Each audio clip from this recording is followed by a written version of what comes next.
Chapter 87. Ah! With a blood-curdling scream, the hands on her body disappeared. Mo Tiange opened her eyes in a daze. She saw that Jiang Qingxian, who was doing whatever he wanted a moment ago, was now lying on the ground. There was a big hole in his chest from which blood was gushing out, and he was no longer breathing. She looked up and saw Jiang Shanghang's gloomy face. Senior Marshal Brother Jiang. She was almost speechless and felt exhausted. When those hands were groping her body, she wasn't afraid because the nauseating feeling washed away her fear. Now, she finally felt a lingering fear. After her mood calmed down a little, she remembered that even if Jiang Qingxian was dead, if Jiang Shanghang also had some ideas, her situation wouldn't be any different. She looked down nervously. Fortunately, her undergarments hadn't been taken off, so not even an inch of her skin was exposed. However, she didn't know whether Jiang Shanghang heard what Jiang Qingxian said or not. When she looked up, she saw that Jiang Shanghang was also in a daze. His soul seemed to have left his body, and his face was covered in sweat. Only now did Mo Tiange realize that the person he just killed was his own cousin. Although the two of them used to be more like enemies than brothers, they were still different from other people.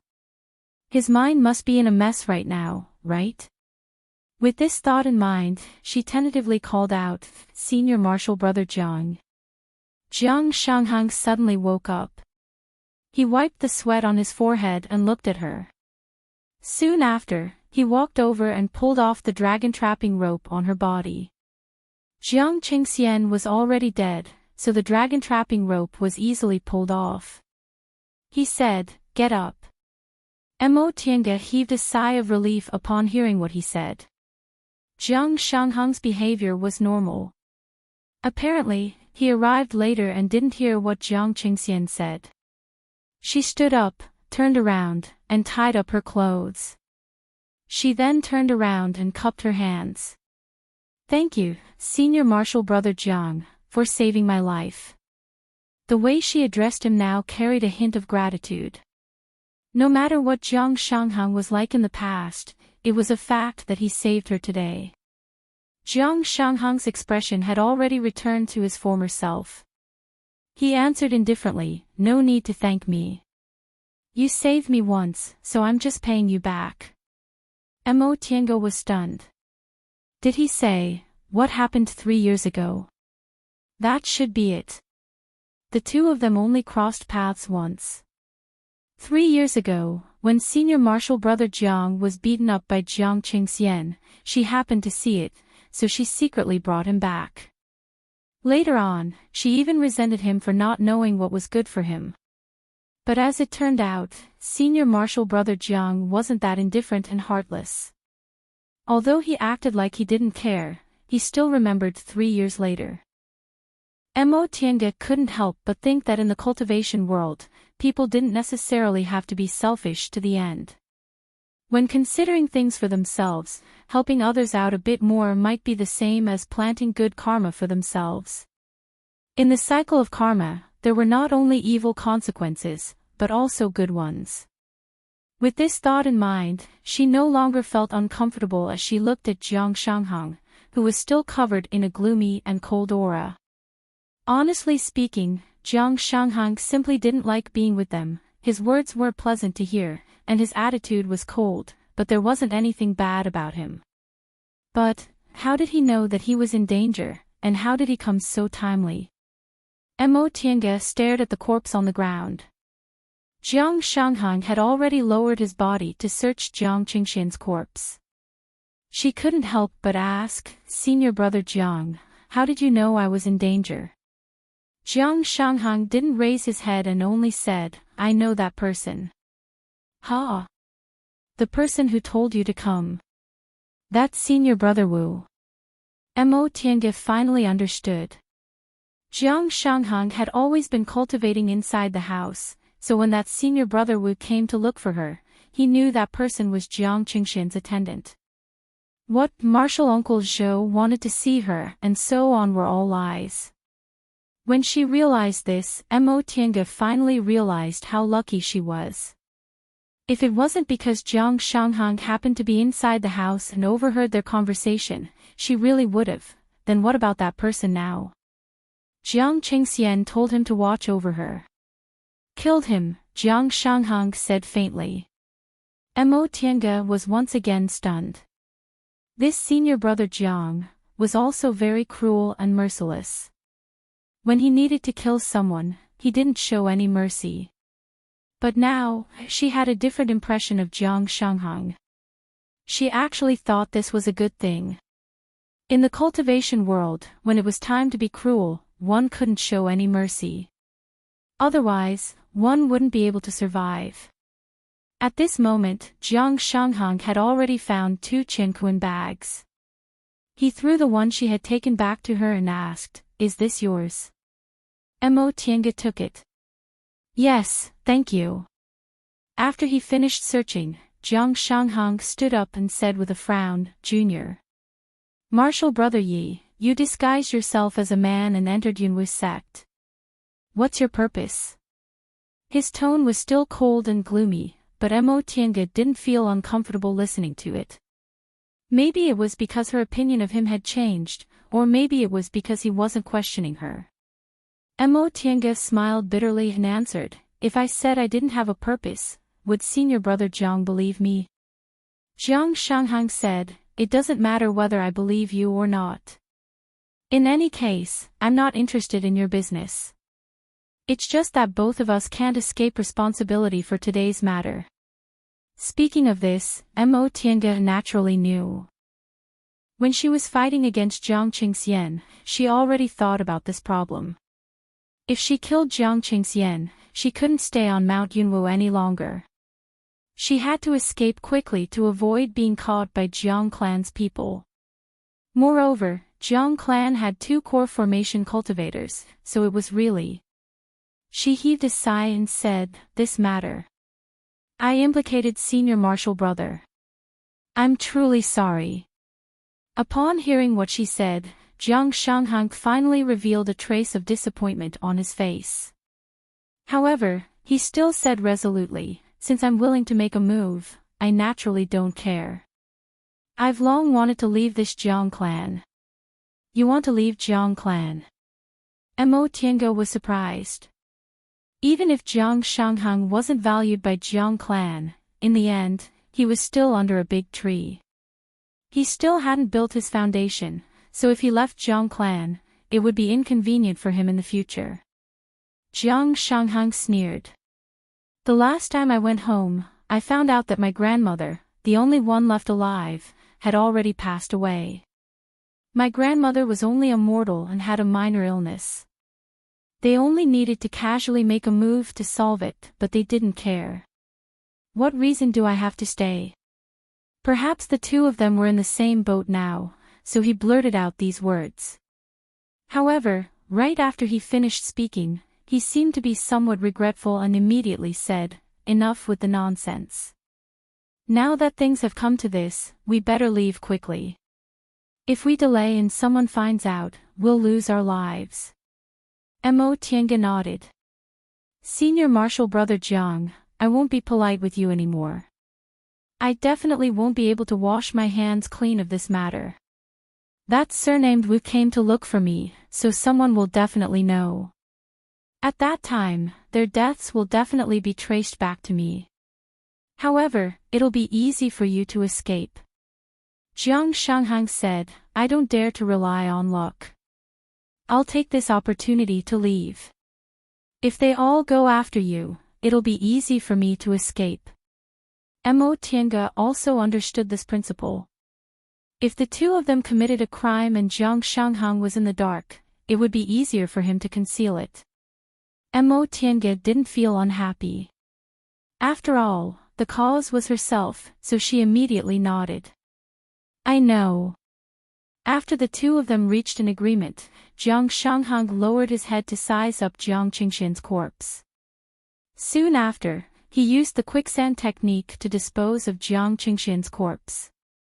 Once Jiang Qingshan's corpse sank into the ground and disappeared, Jiang Shanghang once again searched for something inside Jiang Qingshan's Qianquan bag. In the end, he took out a bottle of medicinal pills.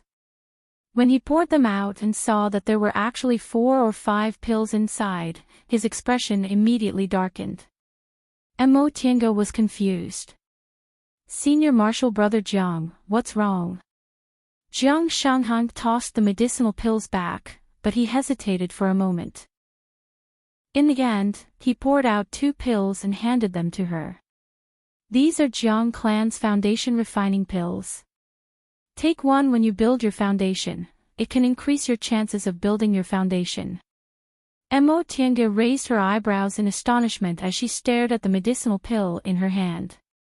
She had long heard that Jiang Clan had medicinal pills that could assist in building the foundation, but Jiang Shanghang didn't get any. No wonder he had that kind of expression a moment ago. He'd already obtained foundation building pills and was about to build his foundation, but he hadn't even seen a single one. Now, however, he actually found 5 pills on Jiang Qingshan's body. How biased was Jiang Clan? At this moment, she already felt that it was a good thing that Jiang Shanghang left the Jiang Clan. They usually bullied him, ignored him and his family, and were even biased to such an important matter like building his foundation. Even if he stayed in Jiang Clan, he wouldn't get any benefits. Mo Tiange hesitated as she stared at the foundation refining pills in her hand. "Senior Marshal Brother Jiang, you still want to give me such a precious thing?" Jiang Shanghang said, "Every time you take a foundation refining pill, its effect will decrease a bit. After 3 pills, its effect won't be that great anymore. I'll take these 2 pills as a reward for helping me divert the danger away." What he said was reasonable, so Mo Tiange nodded and put the 2 medicinal pills away. Soon after, she thought of something and said, "Senior Marshal Brother Jiang, can you look around? Is there a type of medicinal pill you don't recognize?" Jiang Shanghang looked at her suspiciously. Mo Tiange simply said, "He has constitution-enhancing pills on him."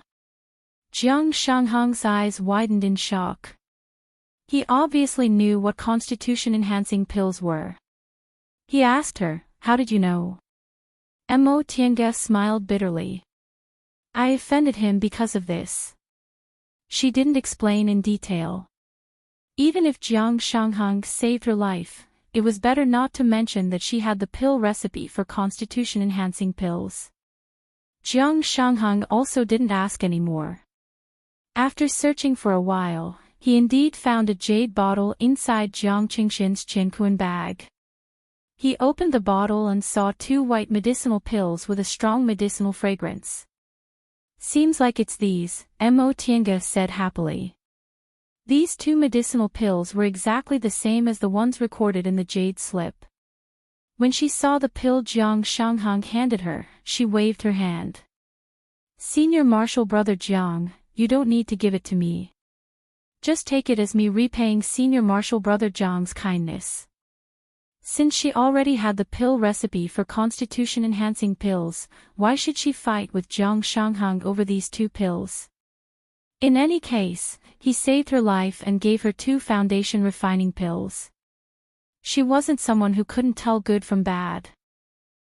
Jiang Shanghang didn't suspect anything and directly put the medicinal pills away.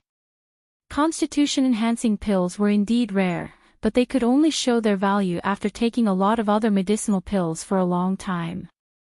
These 2 pills really couldn't be considered much, they weren't even as valuable as foundation refining pills. After they finished dividing the spoils, Jiang Shanghang said, "All right, we can't delay any longer. Junior Marshal Brother Yi, let's run for our lives." Mo Tiange naturally knew that time was precious, so she didn't say anything unnecessary. She just cupped her hands and said, "Take care, Senior Marshal Brother Jiang. We'll meet again if fate allows it." She then turned around and walked away. A voice came from behind her. "Junior Marshal Brother Yi." Mo Tiange turned around. Jiang Shangheng, however, raised the corners of his mouth and pointed at his own head. Only then did Mo Tiange realize that her hair was still loose. She hastily picked up the hairpin on the ground and tied it into a Daoist bun. After saying their goodbyes once again, Mo Tiange walked down the mountain. She couldn't help but feel absurd. After getting along with him for 3 years, she only treated Jiang Shangheng as a stranger. She never expected that when she ran into a disaster, it would be him who came to her rescue. Unfortunately, the two of them had just gotten a little closer, but now they had to run for their lives separately. Mo Tiange didn't know whether they would have the chance to meet again in the future. The matters of this world really made people sigh with emotion. Chapter 88. After saying goodbye to Jiang Shangheng, Mo Tiange didn't immediately go down the mountain. Instead, she turned into a kernel. After checking that there was no one around, she laid a simple concealment formation and quickly changed her clothes. Although she was only an aura refining disciple in the sect, if she went down the mountain without any disguise, Jiang clan would easily find her whereabouts. Fortunately, Jiang Qingxian didn't tell anyone about her.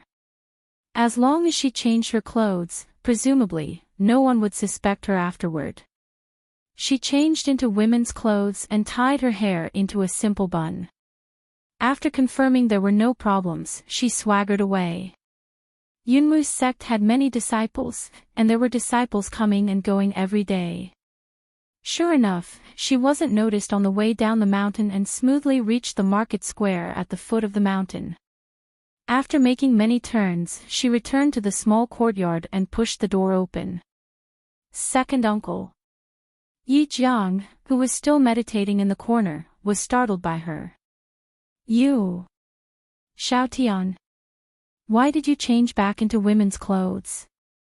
Mo Tiange said anxiously, Second uncle, let's go. I've caused trouble. What? I killed the direct descendant of the sect's core formation grandmaster. These words shocked Yi Jiang. What's going on? Mo Tiange said anxiously, I'll tell you on the way. Second uncle, let's go first. Yi Jiang thought for a moment. This child never exaggerated things, so he immediately propped himself up.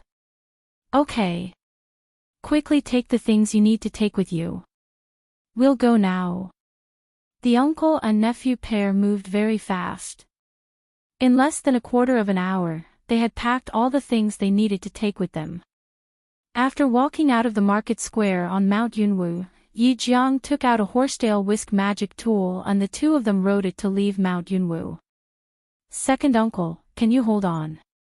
Mo Tiange couldn't help but feel guilty when she saw her pale second uncle, who hadn't traveled for a long time, controlling the magic tool.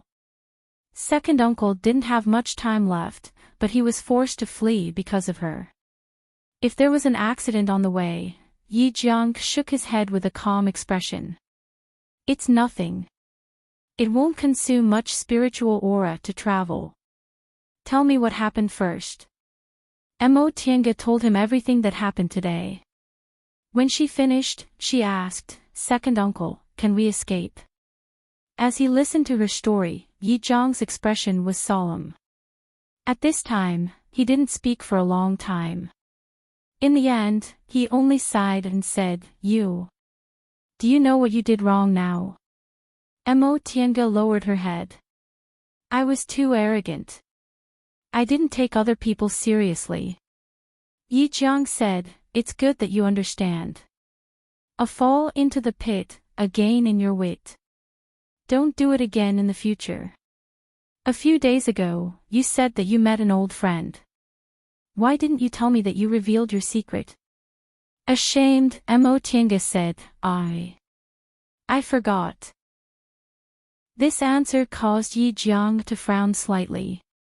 Did you think that the other party was only a small cultivator and a mortal, and that they couldn't do anything to you, so you didn't take them seriously?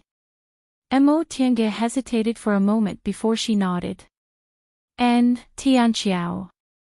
I believe she won't say anything. Besides, they don't know where I am, so where can they find Yi Xiaotian?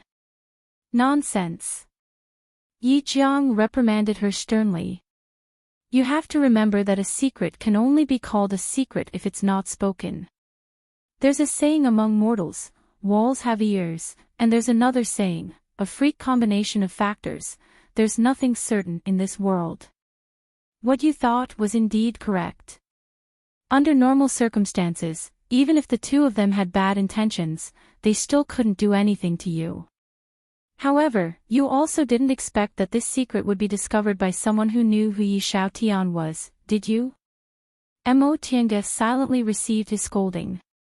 She then listened to second uncle saying, in the past few years, second uncle hasn't been by your side all the time.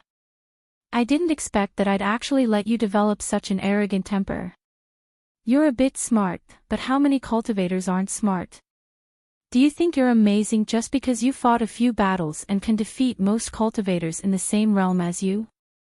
If you have this kind of idea, you might as well go back and seek death. After he finished speaking, Yi Jiang suddenly felt dizzy. His lifespan was almost up, and he was seriously injured. Although he was still a foundation-building cultivator, his body was a lot weaker. Mo Tiange noticed this and hastily supported him. Second uncle. After swallowing a medicinal pill, Yi Jiang waved his hand and said, also, you have to know that telling a secret to someone else means you want them to bear the risk together with you. If it wasn't for the fact that your older sister knew about you, she probably wouldn't have died. If you tell others about some things, you'll only harm yourself and others. Mo Tiange bit her lip and didn't refute him. Tianxiao was indeed killed by her. Perhaps it was because Tianxiao remembered her warning that Jiang Qingxian saw through her, causing her to suffer a soul search. Both husband and wife lost their lives. She made a mistake, but the other two had to bear the consequences. Upon seeing her expression, Yi Jiang finally stopped scolding her. He said calmly, all right, since it's already happened, it's useless to be sad. Right now, we should think about how to escape. I reckon we only have 1 or 2 days. After that, the other party will probably catch up to us. Mo Tiange was silent for a long time before she finally asked, second uncle, can we really escape? Yi Jiang glanced at her then said solemnly, you've made another mistake by saying this. You have to remember that no matter what kind of situation you're in, you can't give up. Sometimes, you just need to persevere a little longer and you'll be able to escape alive. Mo Tiange nodded. I understand, second uncle.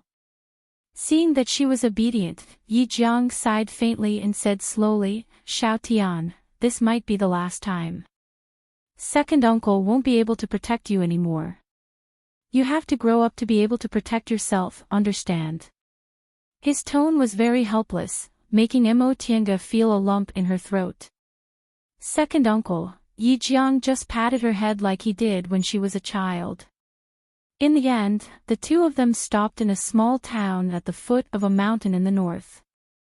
They concealed their breaths, pretending to be a grandfather and granddaughter whose cultivation levels were only in the 3rd or 4th layer of the aura refining realm, and entered the town's inn.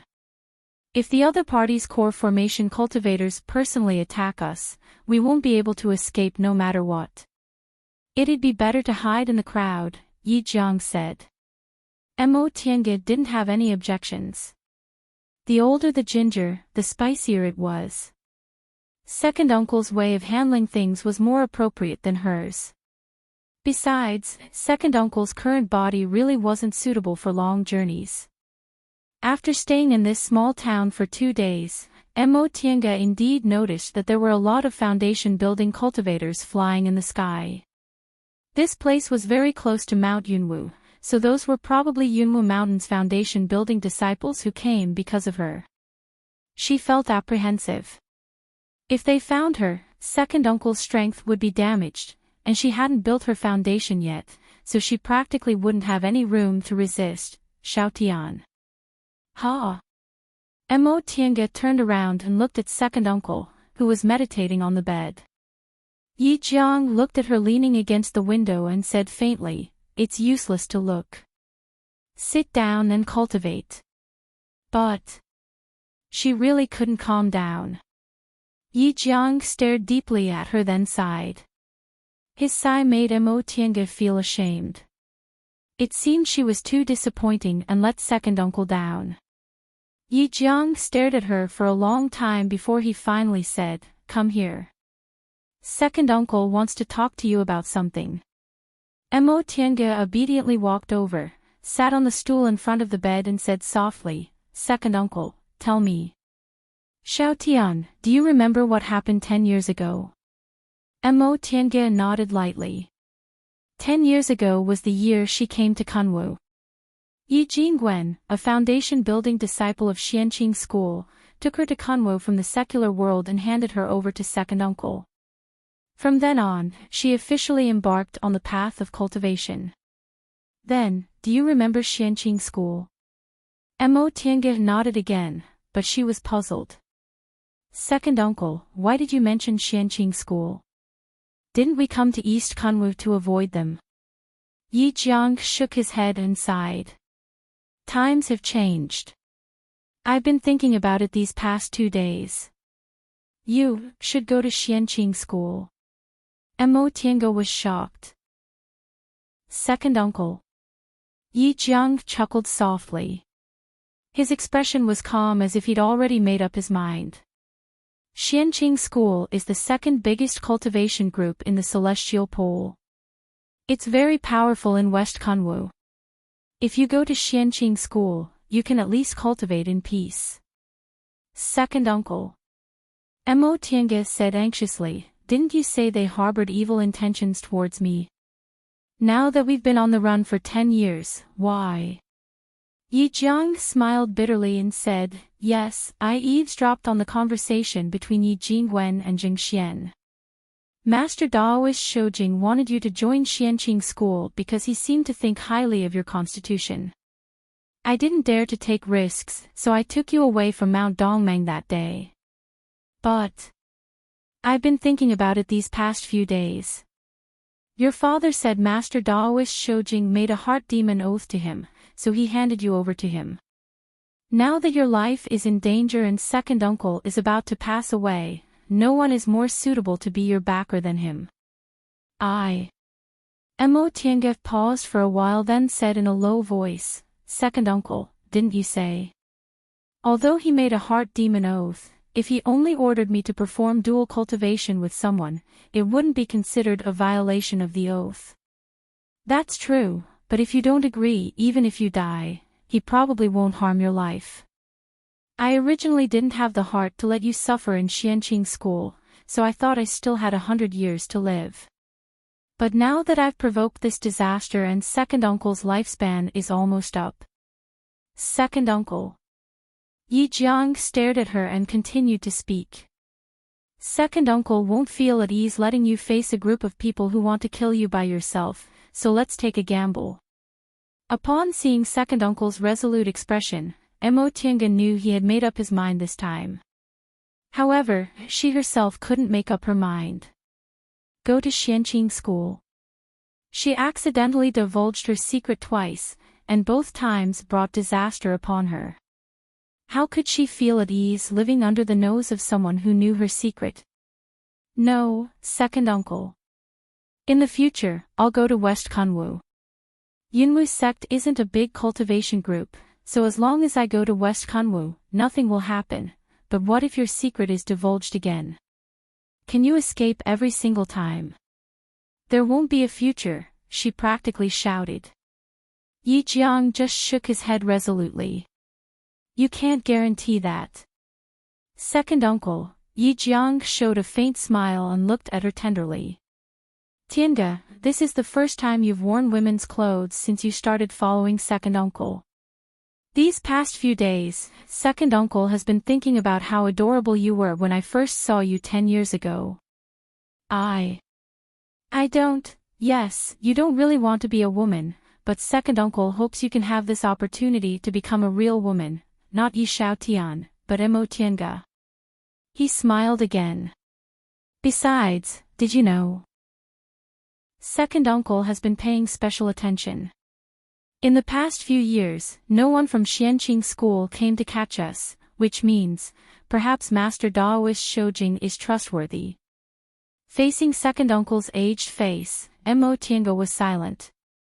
She knew second uncle wouldn't harm her, but she also knew second uncle had no other choice. Because if second uncle wasn't here, she definitely wouldn't be able to escape by herself. Chapter 89. Noises came from outside the door. Someone ran upstairs and knocked heavily on the door of an unknown room. Someone even shouted noisily, "Open the door! Open the door!" After a while, the doors of several rooms opened one after another. Someone said unkindly, "Who are you? Why are you disturbing my peace?" Someone said very respectfully, "Senior, what's your order?" An arrogant voice answered, "Zixia sect is searching for traitors. Come out." Someone disobeyed, "This isn't Zixia sect's territory. How can you be so arrogant?" A heavy humph was the answer. Soon after, a foundation building cultivator's spiritual aura pressure spread out. Mo Tiange was startled and turned to look at second uncle. At that moment, Yi Jiang also opened his eyes and frowned. "Second uncle." Mo Tiange called in a low voice. "Searching for traitors." Currently, the three groups under Zixia sect didn't have any chaos, so they were most likely coming for her. Yi Jiang shook his head. "Don't be nervous. There's only one early-stage foundation building cultivator and several aura refining cultivators outside. If they're really coming for us, we can just run away." Mo Tiange nodded, but she still felt uneasy.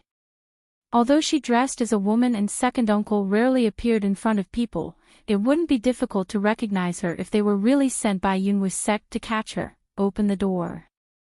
Open the door." Someone finally knocked on their room.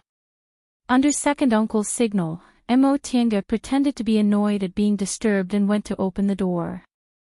"Who's so rude?"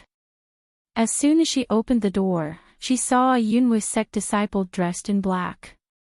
Since Yunwu sect no longer existed, they called themselves Zixia sect. Mo Tiange stared at the aura refining disciple and said coldly, "Fellow Daoist, what brings you here?" The aura refining disciple who knocked on their door was about to speak, but the leading foundation building cultivator said, "Junior, we're disciples of Mount Yunwu of Zixia sect. We were ordered by the sect to search for traitors. Please inform your master to avoid any misunderstandings."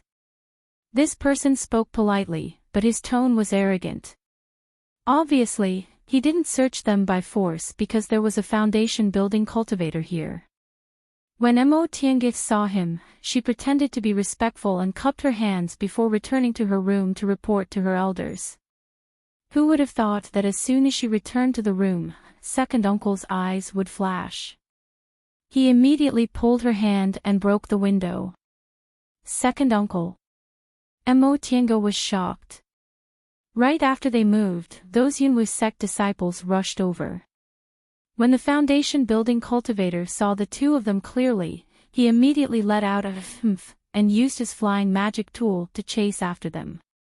"Second uncle, what's wrong?" She didn't understand. These people clearly hadn't noticed. Yi Jiang said indifferently, "You're dressed as a woman, but you haven't changed your salutation." Mo Tiange was stunned and immediately regretted it. Usually, only men would greet them with cupped hands. If others thought about it, their status would undoubtedly fall. "Don't be in a daze," Yi Jiang shouted.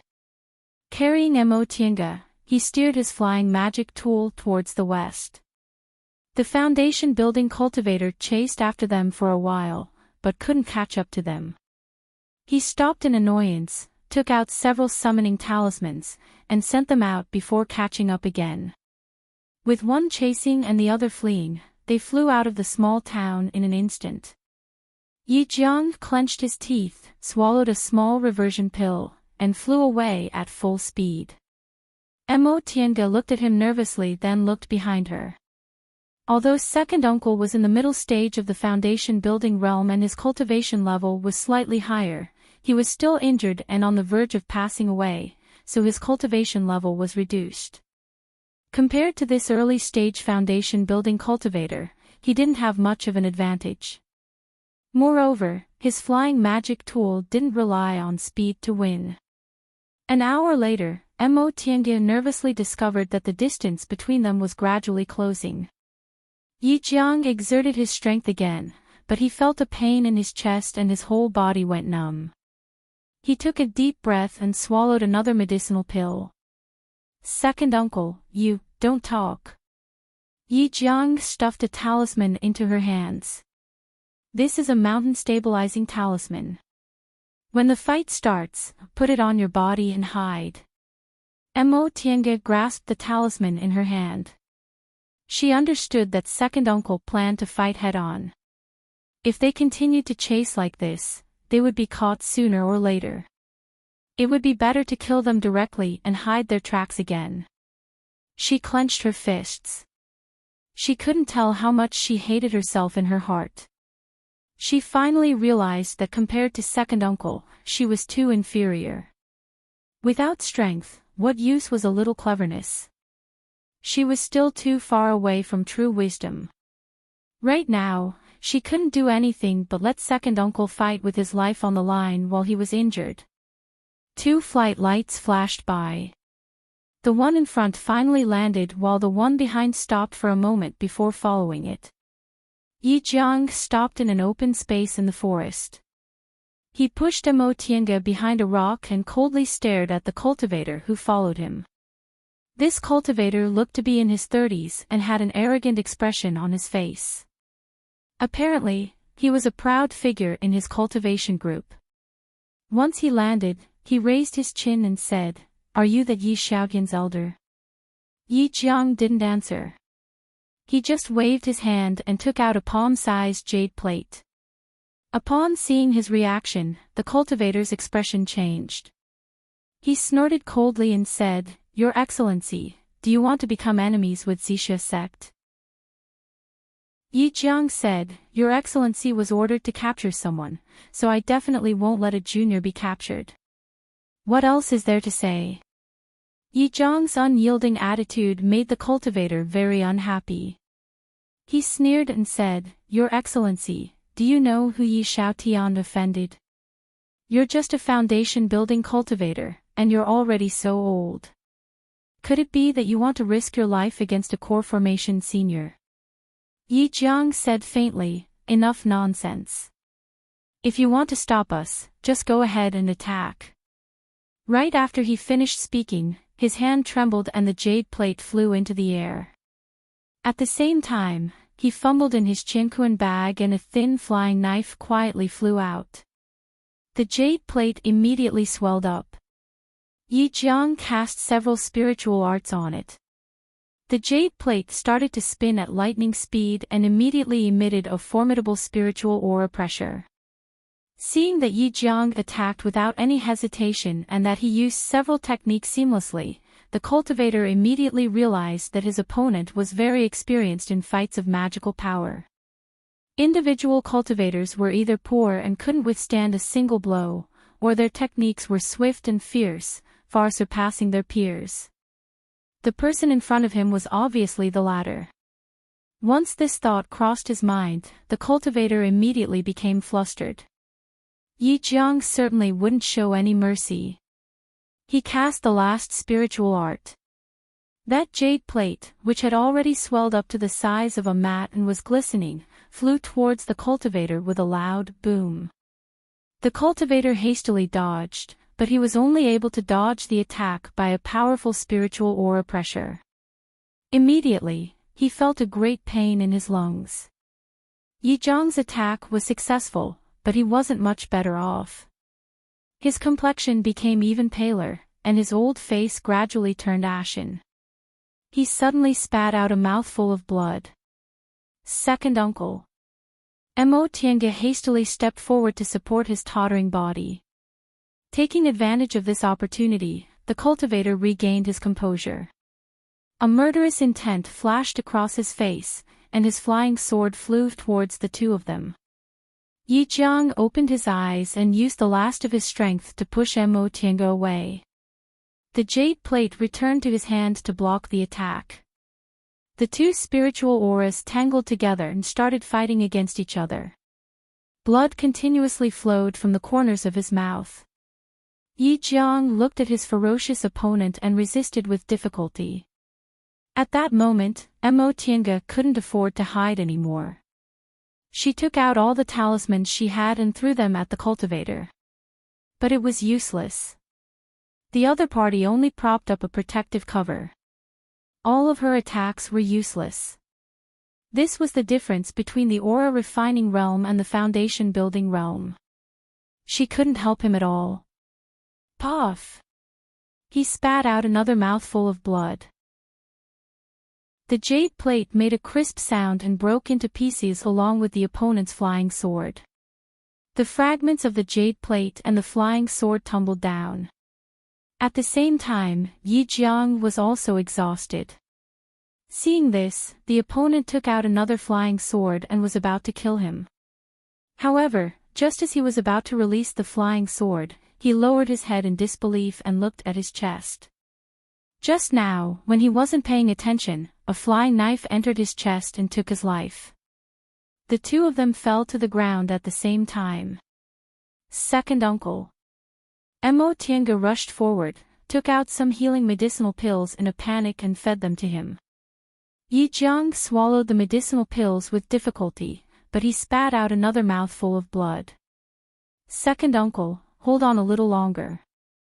There's still medicine here, and, after a long time, Yi Jiang finally stopped vomiting blood and said with difficulty, "Quick, let's go."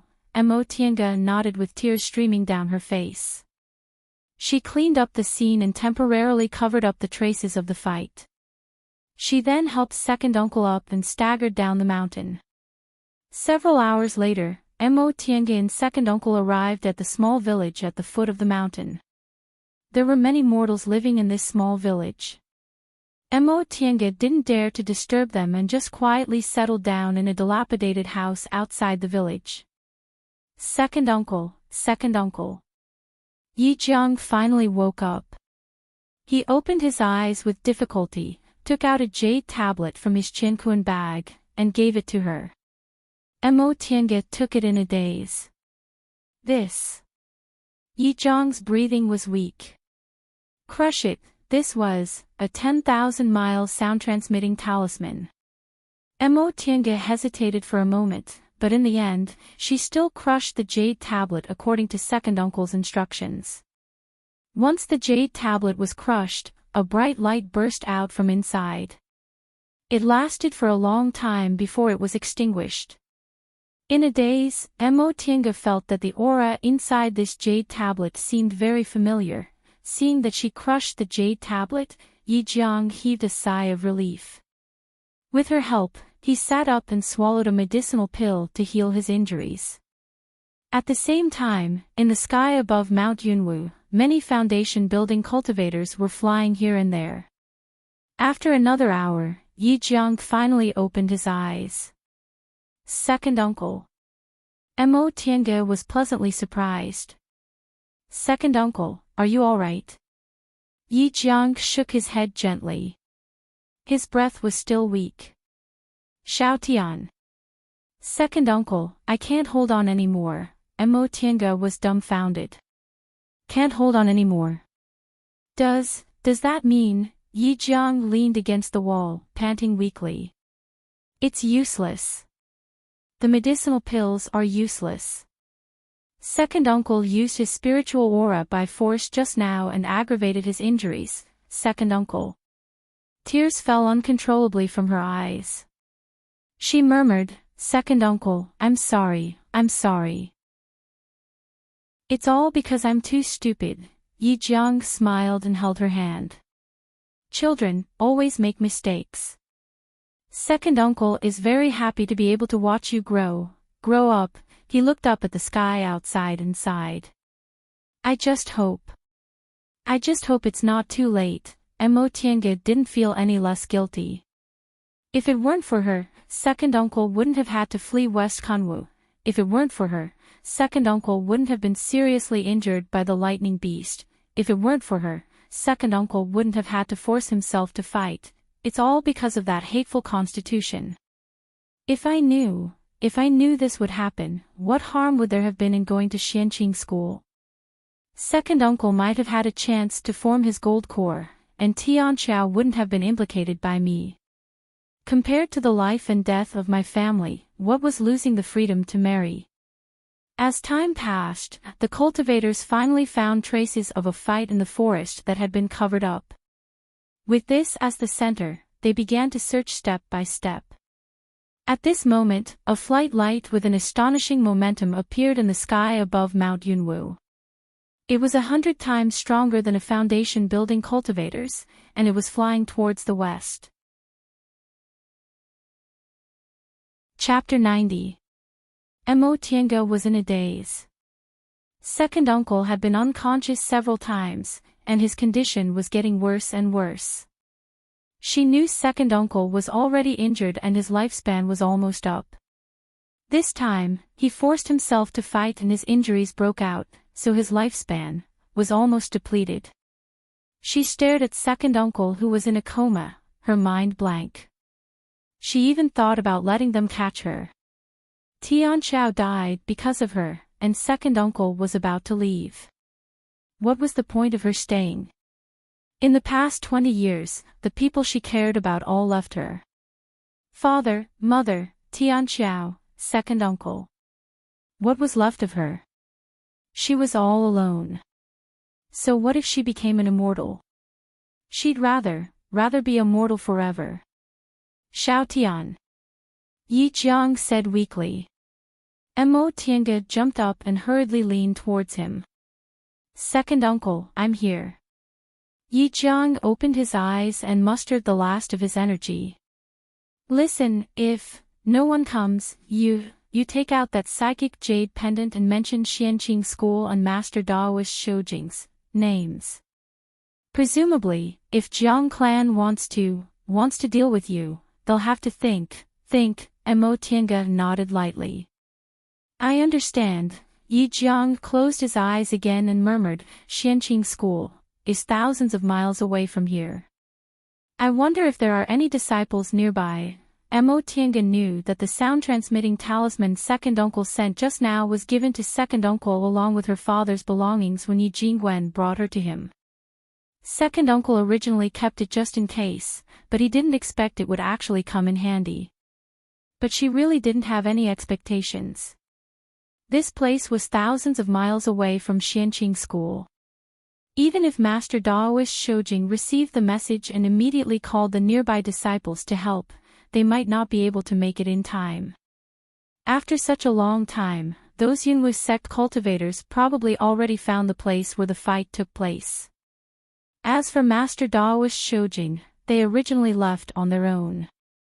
It was already good enough that he was willing to send people here for her father's sake, but he might not do his best to save them. Besides, so what if they used Xianqing School's name? With such a long distance, they really couldn't intimidate those Yunwu sect disciples. Nevertheless, she wasn't afraid. She had been mentally prepared for this for 10 years. She had to try her best to live, but if she fell into that kind of situation, she wouldn't be afraid even if she died. In any case, no one was left. The dozen or so foundation establishment cultivators finally gathered outside the small village. A heavily injured foundation building cultivator and an aura refining cultivator, to them, it wasn't hard to find their whereabouts. However, when they found their target, they realized that it was not as easy as they had imagined. What awaited them was a yin-yang life-seizing formation. After a cultivator who rashly entered the formation was severely injured, everyone's gaze fell on the middle-aged Daoist who led the group. If Mo Tiange saw him, she would definitely recognize him as Martial Uncle Qingyu, the person who often gave lectures in the Dao Preaching Palace. In fact, this martial uncle's full name was Jiang Qingyu, and he was a member of the Jiang clan. Jiang Qingyu said nothing. This formation was called Yin-Yang Life Reaper. With such a vicious name, it was naturally not easy to break. Within this formation, yin and yang were reversed, and danger lurked everywhere. It was truly the most powerful formation a foundation establishment cultivator could create. He didn't expect this aura refining disciple's elder would actually have such attainments in formations. Even in the school, this elder would be one of the best. Someone shouted, no matter what kind of formation it is, with so many foundation building cultivators attacking together, we'll definitely be able to break it. Upon hearing this, Jiang Qingyu snorted coldly. Then with so many of us, we can only die with them. Everyone was surprised. Another person asked, it's that powerful? Jiang Qingyu said, this formation is actually a simplified formation. Its original form is the Heaven and Earth Life-Seizing Formation. I don't need to tell you what the Heaven and Earth Life-Seizing Formation is, right? Everyone looked at each other in dismay. They had naturally heard of the Heaven and Earth Life-Seizing Formation. This formation was one of the few great formations left behind from the distant past era. Only nascent soul cultivators and above could lay this formation, and it was famous for its fierceness. Some cultivation groups in Kunwu used this formation as their great mountain protecting formation. Among them, the most famous and complete one was the one used by Xianqing school. Reportedly, demonic beasts from the forest south of Kunwu came out in full force, catching all the cultivation groups in Kunwu off guard. Relying on this formation, Xianqing school barely suffered any casualties and even killed tens of thousands of demonic beasts. Since it was a simplified formation of the Heaven and Earth Life-Seizing Formation, even if its power was only 1/10,000th, it would still be difficult to deal with. But it's not like there's no other way, Jiang Qingyu said while stroking his beard. Senior Marshal Brother Jiang, quickly tell us. The branch master is still waiting for us to report. Jiang Qingyu stared at the dilapidated houses and muttered. It's very simple. Although this formation is powerful, it also consumes a lot of spiritual aura. We'll use our spiritual beasts to break the formation and let it activate a few more times. Presumably, the other side's spirit stones won't last long. There were many demonic beasts in the forest south of Kunwu.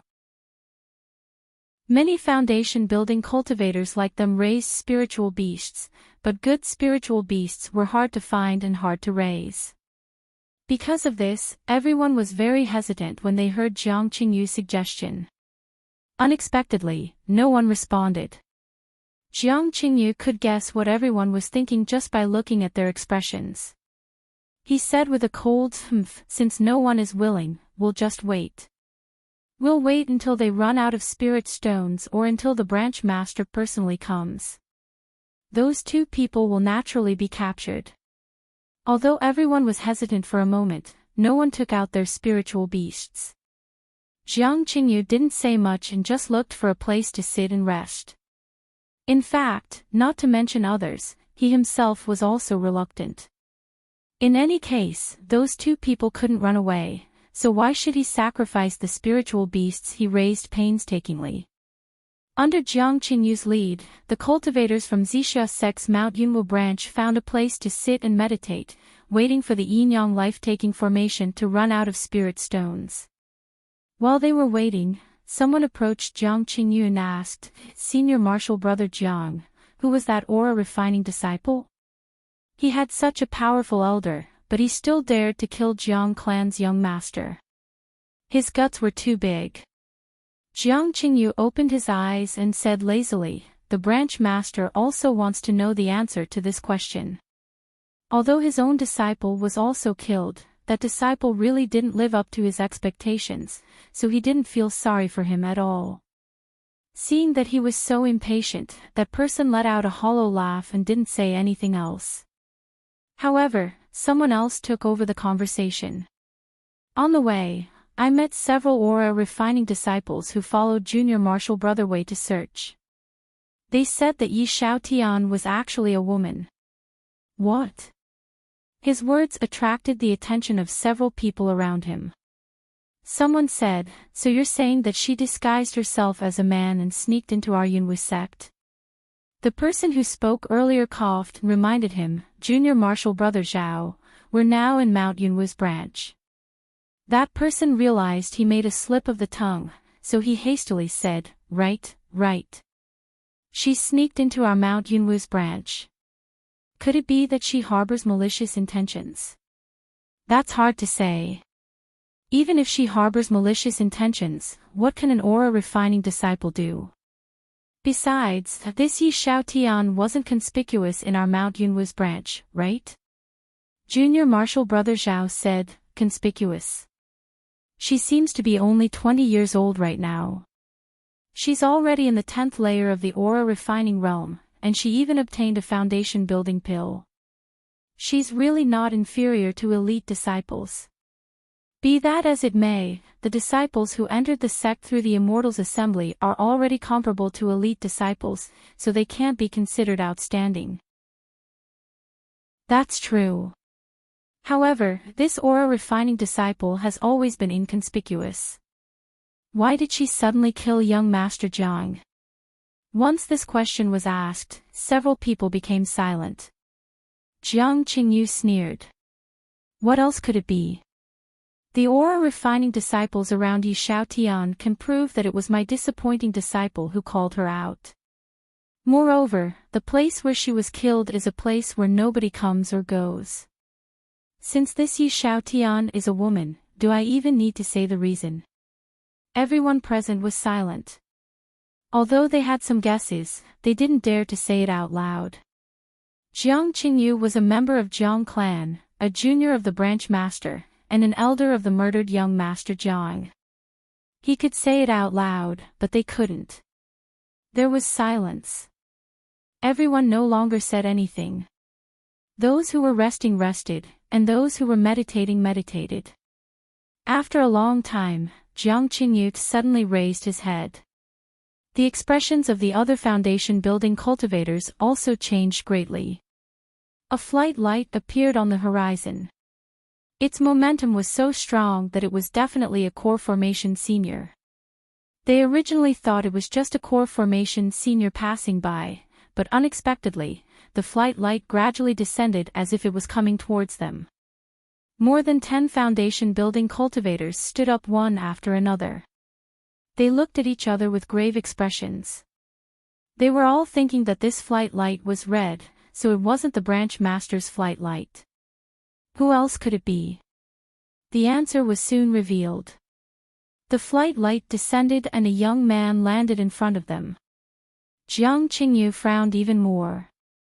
This person's clothes are obviously the clothes of an aura-refining disciple of Yunwu sect, but why does he have the momentum of a core formation cultivator? However, this thought only flashed in his mind because the young man was already looking at them. His eyes were ice-cold. Jiang Qingyu and the others looked at each other and finally saluted him. Greetings, senior. The young man accepted their salutes, but he didn't look at them.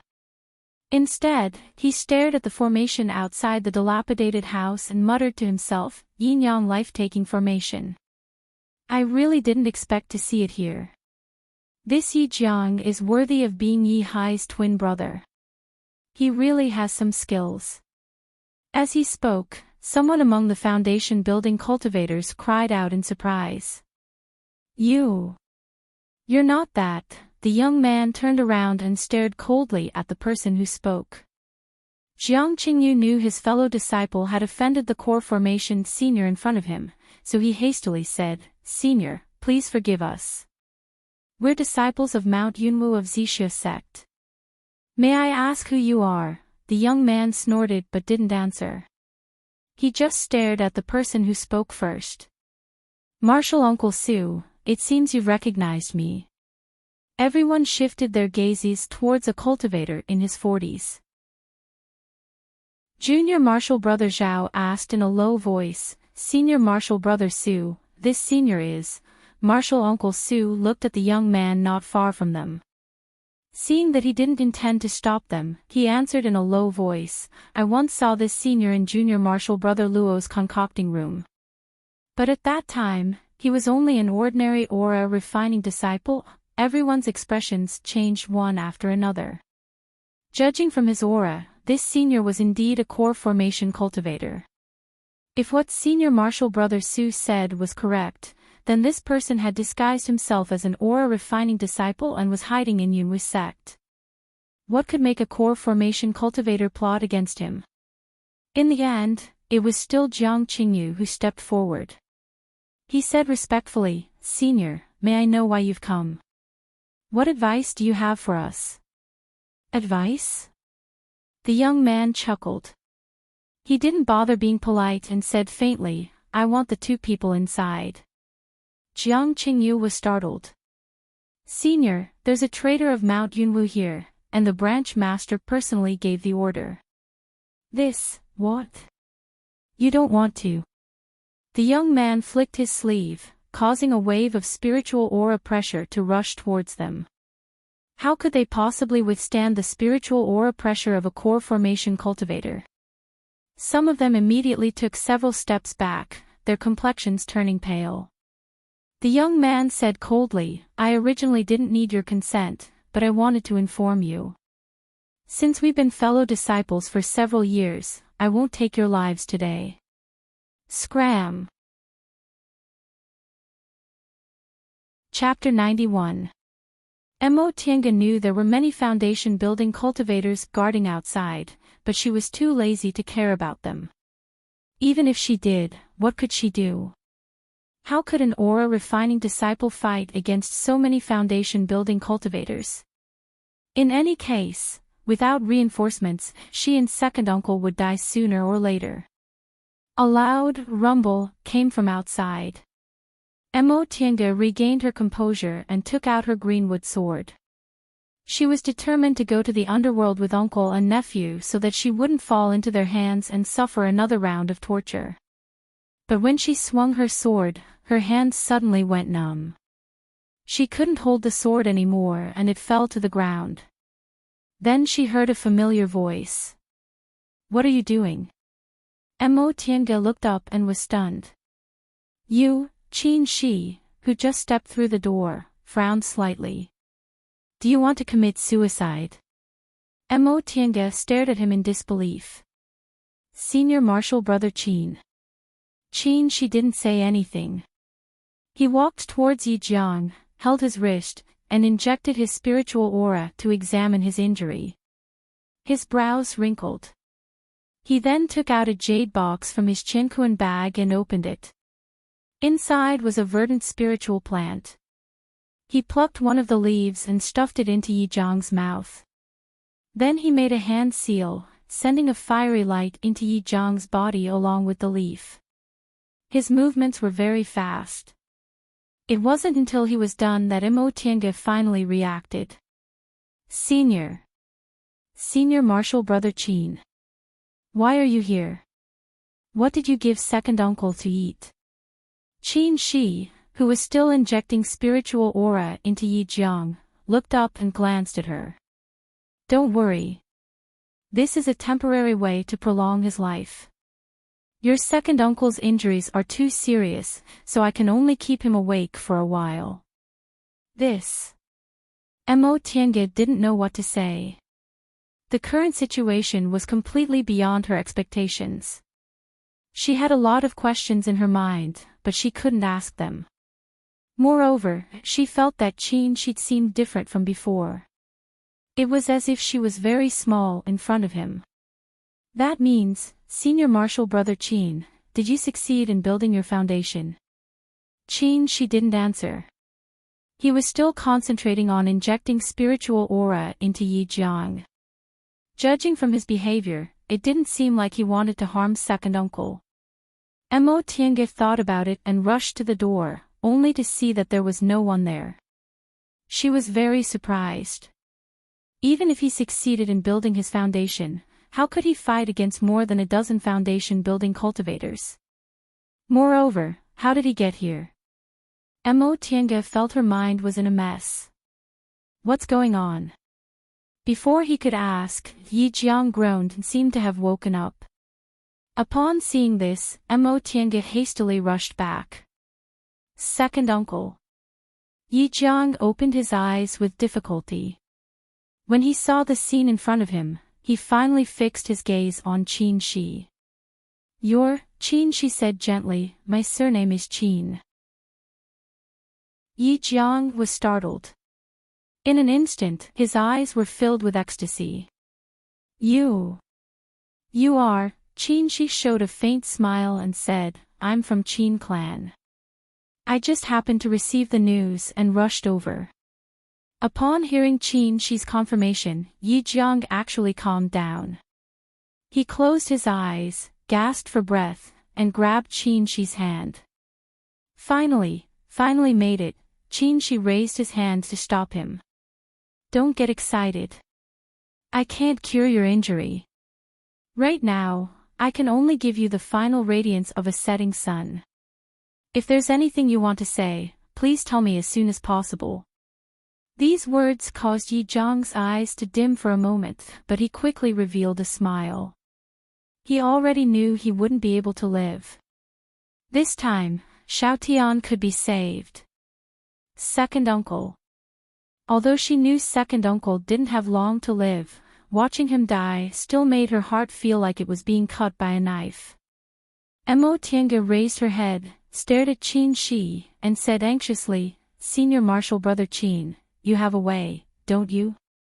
Can you let my second uncle live? Yi Jiang stretched out his hand to stop her. He said with a smile, Xiaotian. Don't be sad. There'll be a day like this. How could Mo Tiange not know she was being unreasonable? But she really couldn't. Yi Jiang sighed softly and said, Xiaotian, you, go outside first. Wait a moment, then, come back in. Mo Tiange wiped the tears on her face. She didn't understand. Second uncle, be obedient. Yi Jiang stared at her with a determined gaze. Just for a moment, while she was hesitating, Qin Shi said, Junior Marshal Brother Yi, I'll be here. You can rest assured. Mo Tiange looked back and forth between the two of them. In the end, under second uncle's insistence, she nodded. Second uncle must have his reasons. She thought she'd better listen to second uncle. In the future, she might not have another chance. Mo Tiange walked out of the room. When Qin Shi saw Yi Jiang's expression, he immediately understood. With a wave of his hand, a soundproof barrier appeared around the two of them. He said, Fellow Daoist Yi, if you have something to say, just say it. Yi Jiang stared at the young man in his early 20s in front of him. He seemed to be examining him. I don't dare to call senior. Fellow Daoist. I think senior should be Master Daoist Shoujing, right? Qin Shi lowered his gaze and asked calmly, how did you know? Yi Jiang took a deep breath, but he still smiled. Although my cultivation level isn't inferior to seniors, I have some experience. Senior suppressed your cultivation level to the foundation building realm, but your technique is actually something only core formation seniors can do. Seeing how difficult it was for him to speak, Qin Shi once again transferred a bit of spiritual aura into Yi Jiang's meridians. He said, Your brother is my friend in times of adversity.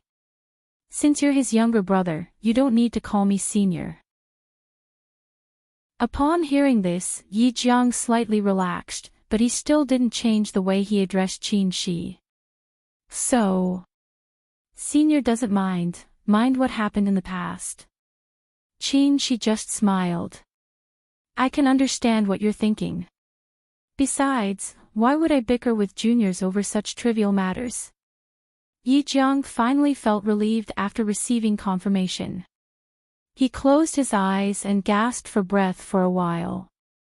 When he calmed down, he once again said, Please forgive Junior's rudeness. Does Senior have a good impression of Xiaotian? Once Yi Jiang said this, a hint of sharpness appeared in Qin Shi's eyes, but he still said calmly, "What do you mean?" How could Yi Jiang not know Qin Shi was slightly angry? However, he didn't panic. He still said slowly, "Senior, don't misunderstand. The good impression I'm talking about isn't love. It's just that Senior doesn't want Xiao Tian to know your identity. Junior can feel that Senior treats Xiao Tian differently." After speaking for such a long time, Yi Jiang once again couldn't breathe. Qin Shi once again poured spiritual aura into his body. He said faintly, but he didn't directly answer, "If you want to feel at ease, I'll agree. After today, I'll take her back to Xianqing school and protect her until she has the ability to protect herself." Yi Jiang showed a happy smile. In the end, he didn't gamble wrongly. There's another matter. If Junior doesn't ask clearly, I won't feel at ease. As soon as he spoke, Qin Shi understood. You're talking about her constitution. Yi Jiang nodded with difficulty. Junior knows my request is a bit excessive. However, if I don't say it, I won't be able to die in peace. This time, Qin Shi was silent for a long time before he finally said, "All right, I'll also agree to your request. If she doesn't agree, I won't force her." "No." Yi Jiang shook his head and said, Junior's request is that, when necessary, Senior can give her a push." Qin Shi was stunned. He didn't quite understand what Yi Jiang meant. Mo Tiange was sitting outside the room, staring blankly at the sky. She couldn't hear the slightest sound inside the room, so it was obvious the room was soundproof. She was a bit surprised because she never expected Qin Shi to be a disciple of Xianqing school. Moreover, from what he said, he seemed to be a junior disciple of Master Daoist Shoujing. But she also realized something in her heart. No wonder this senior martial brother Qin has such unusual treasures and has such an unusual demeanor in every aspect. Judging from his momentum, he seems to have built his foundation, right? It's really strange that he actually built his foundation in another cultivation group. Presumably, with his identity, he must be an elite disciple in Xianqing school. Besides, he also has core formation and nascent soul elders, so it should be quite easy for him to build his foundation. Could it be that this is a quirk of disciples of famous cultivation groups? She couldn't help but feel it was funny, but she couldn't laugh. She knew very well that second uncle was going to die. What should I do without second uncle? She asked herself, but she only felt her heart was empty. After a long time, Qin Shi's voice finally came from inside the room. Junior martial brother Yi, please come in. Mo Tiange regained her senses from her meditation. She wiped the tears from the corners of her eyes and hurriedly entered the room. Second uncle. Yi Jiang was leaning against the wall. Qin Shi was still pouring spiritual aura into his body, but his spirit was rapidly weakening. Even his eyes were almost unable to open. Xiao Tian. He stretched out his hand with difficulty. Mo Tiange hastily grasped his hand and knelt in front of him. Second uncle, I'm here. Yi Jiang showed a smile, but he still tried to stretch out his hand and stroked her head like he did when she was a child. This action, full of love, made Mo Tiange blink her eyes, and tears started to fall down her cheeks. Xiao Tian. Tiange, don't cry. Second uncle is leaving. You have to live well. Tears also flowed out of Yi Jiang's muddy eyes and flowed down his wrinkled face. He also felt that this was really an eternal parting. Xiao Tian, second uncle, there are two things I can't let go of. Second uncle, tell me. I'll definitely listen to you. Okay, listen. First, after you form your gold core, go back to Yi clan in the secular world and see if there's anyone with spiritual roots. You don't have to rebuild. Yi clan. You just have to give some help to the younger generation. Mo Tiange nodded repeatedly. I understand. I'll definitely go back to see. Yi Jiang nodded slightly and looked at her tenderly. Second uncle. Second uncle entrusted you to Daoist. Master Daoist Shoujing. In the future, you have to cherish yourself, understand? By the time he finished speaking, Yi Jiang's cheeks were already full of tears. If he could, he really wanted to see her by himself, but the heavens didn't allow it. Mo Tiange, who was kneeling in front of him, was also sobbing. She could only nod desperately. Yi Jiang's eyes started to lose focus. Even though she kept pouring spiritual aura into him, he still couldn't make him more spirited. He murmured, "Big brother. I'm sorry, I'm going to see you." At this point, there was no more sound. Mo Tiange sat on her knees in a daze. Her tears kept falling, but she didn't make any sound.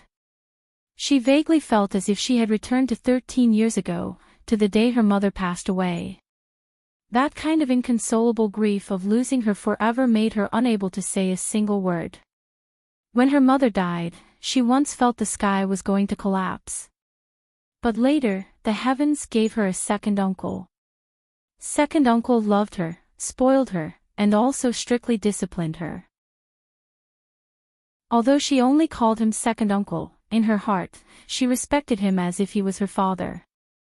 Sometimes, she also thought how good it would be if her father was still alive. But every time she thought about it, she would scold herself for being greedy. Second uncle had already given her everything he could, including his life. What else could she ask for? Having second uncle was enough. But second uncle still left, leaving her behind. It was as if the sky had collapsed once again. Junior Marshal Brother Yi. In the midst of her blurriness, someone shouted, "Do you want to die?" She opened her eyes in confusion, but she couldn't see clearly. She felt someone holding her shoulder and shaking her hard. "Breathe." A force hit her back. She couldn't help but cough, and the sound of crying also leaked out. She laid her head on her lap and wailed like a child, letting her tears drown her. Although she had learned the law of immortality and was no longer weak, at this moment, she still felt that she was the little girl from 13 years ago. Second uncle said that losing was for growing up. But she'd rather not grow up. Someone sighed softly and pulled her up, letting her lean on his shoulder, but he didn't say anything. Chapter 92. Near evening, a man was sitting on the hillside looking at the sky. She leaned against the door of the dilapidated house and watched the man looking at the sky. The weather today was very good. The sky was clear and blue, with light clouds and a gentle breeze. If it was in the secular world, it would be a day for scholars to go for an outing. But cultivators rarely had this kind of interest. Whether it was sunny or thunderous, it was the same in their eyes. Therefore, he knew this man's attention wasn't on the scenery. But after watching for a long time, he sighed because he felt he might have accepted a big trouble. A cultivator with too many emotions. He didn't think she had any future, but since he already agreed, he couldn't go back on his word. In fact, Yi Jiang was right. He really thought highly of this child and thought she had the potential to become a high-level cultivator even though her aptitude wasn't good. For example, she could endure loneliness and wasn't afraid of hard cultivation. She wasn't greedy but had the heart to improve. She was smart and good at using tricks. Moreover, she didn't hesitate when she needed to be ruthless and could make quick decisions. If a cultivator had these qualities, they only lacked fated chances. But he actually found out she was addicted to emotions. Cultivation wasn't just about advancing one's cultivation level, one's heart had to be strong enough to grasp power. A cultivator who was addicted to emotions would have a hard time achieving great things. So he was a bit distressed now. How should he deal with this person? He felt it was a pity to indulge her, but he wasn't in the mood to teach her. Junior Marshall Brother Yi. Mo Tiange tilted her head and saw Qin Shi walking towards her. Senior Marshall Brother Qin, what's the matter? Her voice was very calm, so calm that Qin Shi was surprised. He looked at her carefully and didn't see any abnormalities, so he said, we should go. Mo Tiange nodded, stood up, and dusted off her sleeves. Qin Shi didn't move but asked again, are you really okay? Mo Tiange turned to look at the sunset and smiled slightly. I'm fine. She didn't look like she was sad. Qin Shi thought about it. Except for that day, she really hadn't cried again, so she probably wasn't forcing herself. He said, do you have anything else to prepare? Mo Tiange was silent for a while. She seemed to be thinking about a lot of things, but in the end, she just sighed softly and said, it's nothing. I don't need them. Just leave them. This sentence seemed to have some hidden meaning. Qin Shi suddenly felt that his worries just now were a bit unnecessary. This woman was more rational than he imagined. He couldn't help but ask, are you sure you can let it go? Mo Tiange smiled. This time, her smile wasn't forced at all. After laughing, she said softly, second uncle said that losing is to grow up. Similarly, I feel that experience is to make oneself stronger. Experience is for the sake of becoming stronger. Qin Shi muttered this sentence in his heart. He felt he didn't need to say anything else. Mo Tiange indeed felt very calm. 13 years ago, she was still a child. She could walk out of the sorrow of losing her mother, and she would not be defeated now. Second uncle had always told her that she had to have a strong heart in order to achieve her lofty goals. Now that second uncle had left, how could she disappoint him? She calmly told herself that she had to live well and cultivate well, not for second uncle, but for herself. Although she had no intention of embarking on the path of cultivation in the beginning, cultivation was still something that made her feel happy. Learning a spell, making a realm breakthrough, becoming stronger, defeating enemies, all of these things made her feel happy. In that case, she'd just keep walking like this. She'd do what she liked and resolutely walk down this path. She followed Qin Shi and stepped onto the flying sword. The two of them rode the wind on their swords and set foot on the road. This flying sword was another magic weapon. Mo Tiange no longer felt jealous or envious. Since this senior martial brother Qin had a great background, it was normal for him to have a lot of treasures. However, after flying for a while, Mo Tiange felt a bit strange. Senior martial brother Qin, why are we going east? East was the way back to Mount Yunwu. Qin Shi glanced at her, but he was still riding the flying sword. He answered, there are some things I need to deal with. Oh. Maybe he still has some unfinished business. As Mo Tiange thought about this, she was a bit worried. That day, when more than a dozen foundation building cultivators retreated, Qin Shi spoke vaguely, so she didn't know the inside story. However, even if he could make more than a dozen foundation building cultivators retreat, could he do the same to core formation cultivators from Mount Yunwu? She clearly understood that she'd thoroughly offended Branch Master Jiang. Jiang Qingxian wasn't only his direct descendant, but he was also his only bloodline. It was tantamount to her cutting off his bloodline. Besides, Yunwu's sect now belonged to Zixia sect, and Zixia sect still had a nascent soul cultivator. Even if this senior martial brother Qin had an elder backing him, it was still too far away. Just as her mind was filled with worries, she suddenly heard Qin Shi say, Junior martial brother Yi, what are you worried about? Mo Tiange regained her train of thought and answered honestly, I'm worried I'll be intercepted when I go back. Even though he was now in the foundation building realm, he was still like an ant in front of core formation cultivators. She only needed to be worried about the elder behind him, so she only needed to restrain him. She still felt her life wasn't guaranteed. Qin, she just smiled. I won't. You can rest assured. Senior Marshal Brother Qin, you're already in the foundation building realm now, so it seems I shouldn't call you that anymore. According to convention, she should have called him Marshal Uncle after she made a realm breakthrough. Qin Shi shook his head and said, I just entered closed-door meditation one step ahead of you. You're already well-equipped now, so building your foundation is only a matter of time. There's no need to be so troublesome. Nevertheless, Mo Tiange didn't have the same confidence as him.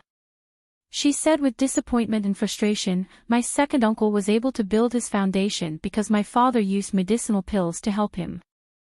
Second uncle said he used no less than 5 foundation building pills to build his foundation. My aptitude isn't as good as second uncle's, so building my foundation. I'm afraid it won't be something that can be done in 1 or 2 years. In fact, she was already prepared to spend 10 to 20 years. If she still couldn't build her foundation, she would continue to fight for foundation building pills until she succeeded. Rest assured. When you arrive at Xianqing School, you'll naturally have the guidance of the school's elders. Building your foundation isn't that difficult. Besides, we've been in the same school for 3 years, so we've already gotten used to calling each other that. There's no need to change it. Since he said that, Mo Tiange felt too embarrassed to refuse, so she didn't say anything more. However, she said with some hesitation, Senior Marshal Brother Qin, actually. Yi Xiaotian isn't my real name. Qin Shi smiled and said, I know.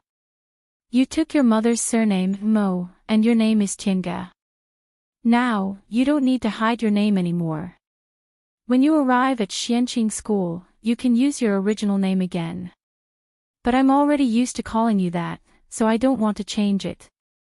Qin Shi always kept his distance from other people and rarely showed such a casual, unlively side. Mo Tiange couldn't help but smile. Then I'll follow Senior Marshal Brother Qin's wishes. At this time, the master of Mount Yunwu, whom Mo Tiange was worried about, wasn't in Mount Yunwu. The stone door of the Immortals Cave opened, and a young girl with a foundation building cultivation level came out. She bowed to Branch Master Jiang, who was waiting on the side, and said, Grand Master invites Branch Master Jiang in. Branch Master Jiang, who was waiting impatiently, was overjoyed when he heard what she said. He politely bowed to the girl, then followed her into the Immortals Cave. A skinny Taoist was sitting on a praying mat in the center of the Immortals Cave. When Branch Master Jiang saw this person, he immediately bowed and saluted him. Greetings, Grand Supreme Elder. After a long time, the Taoist finally uttered an N and opened his eyes. Sit. Branch Master Jiang respectfully saluted him, then sat down. Speak. What's the matter? This Taoist's attitude was somewhat indifferent, but Branch Master Jiang didn't dare to show the slightest bit of disrespect because this seemingly unremarkable Taoist was actually a nascent soul cultivator. Grand Supreme Elder, it's about that previous matter. Disciple wants to ask you to make a decision. After Branch Master Jiang finished speaking, he stared anxiously at the Taoist in front of him, but the Taoist didn't even spare him a glance. The Taoist took the spiritual tea a serving disciple offered him and slowly sipped it for a while before he said, Make a decision. How do you want me to make a decision? Avenge your good-for-nothing great-grandson. You might as well be reborn. Although this Taoist looked amiable, his words were harsh, making Branch Master Jiang's face turn red.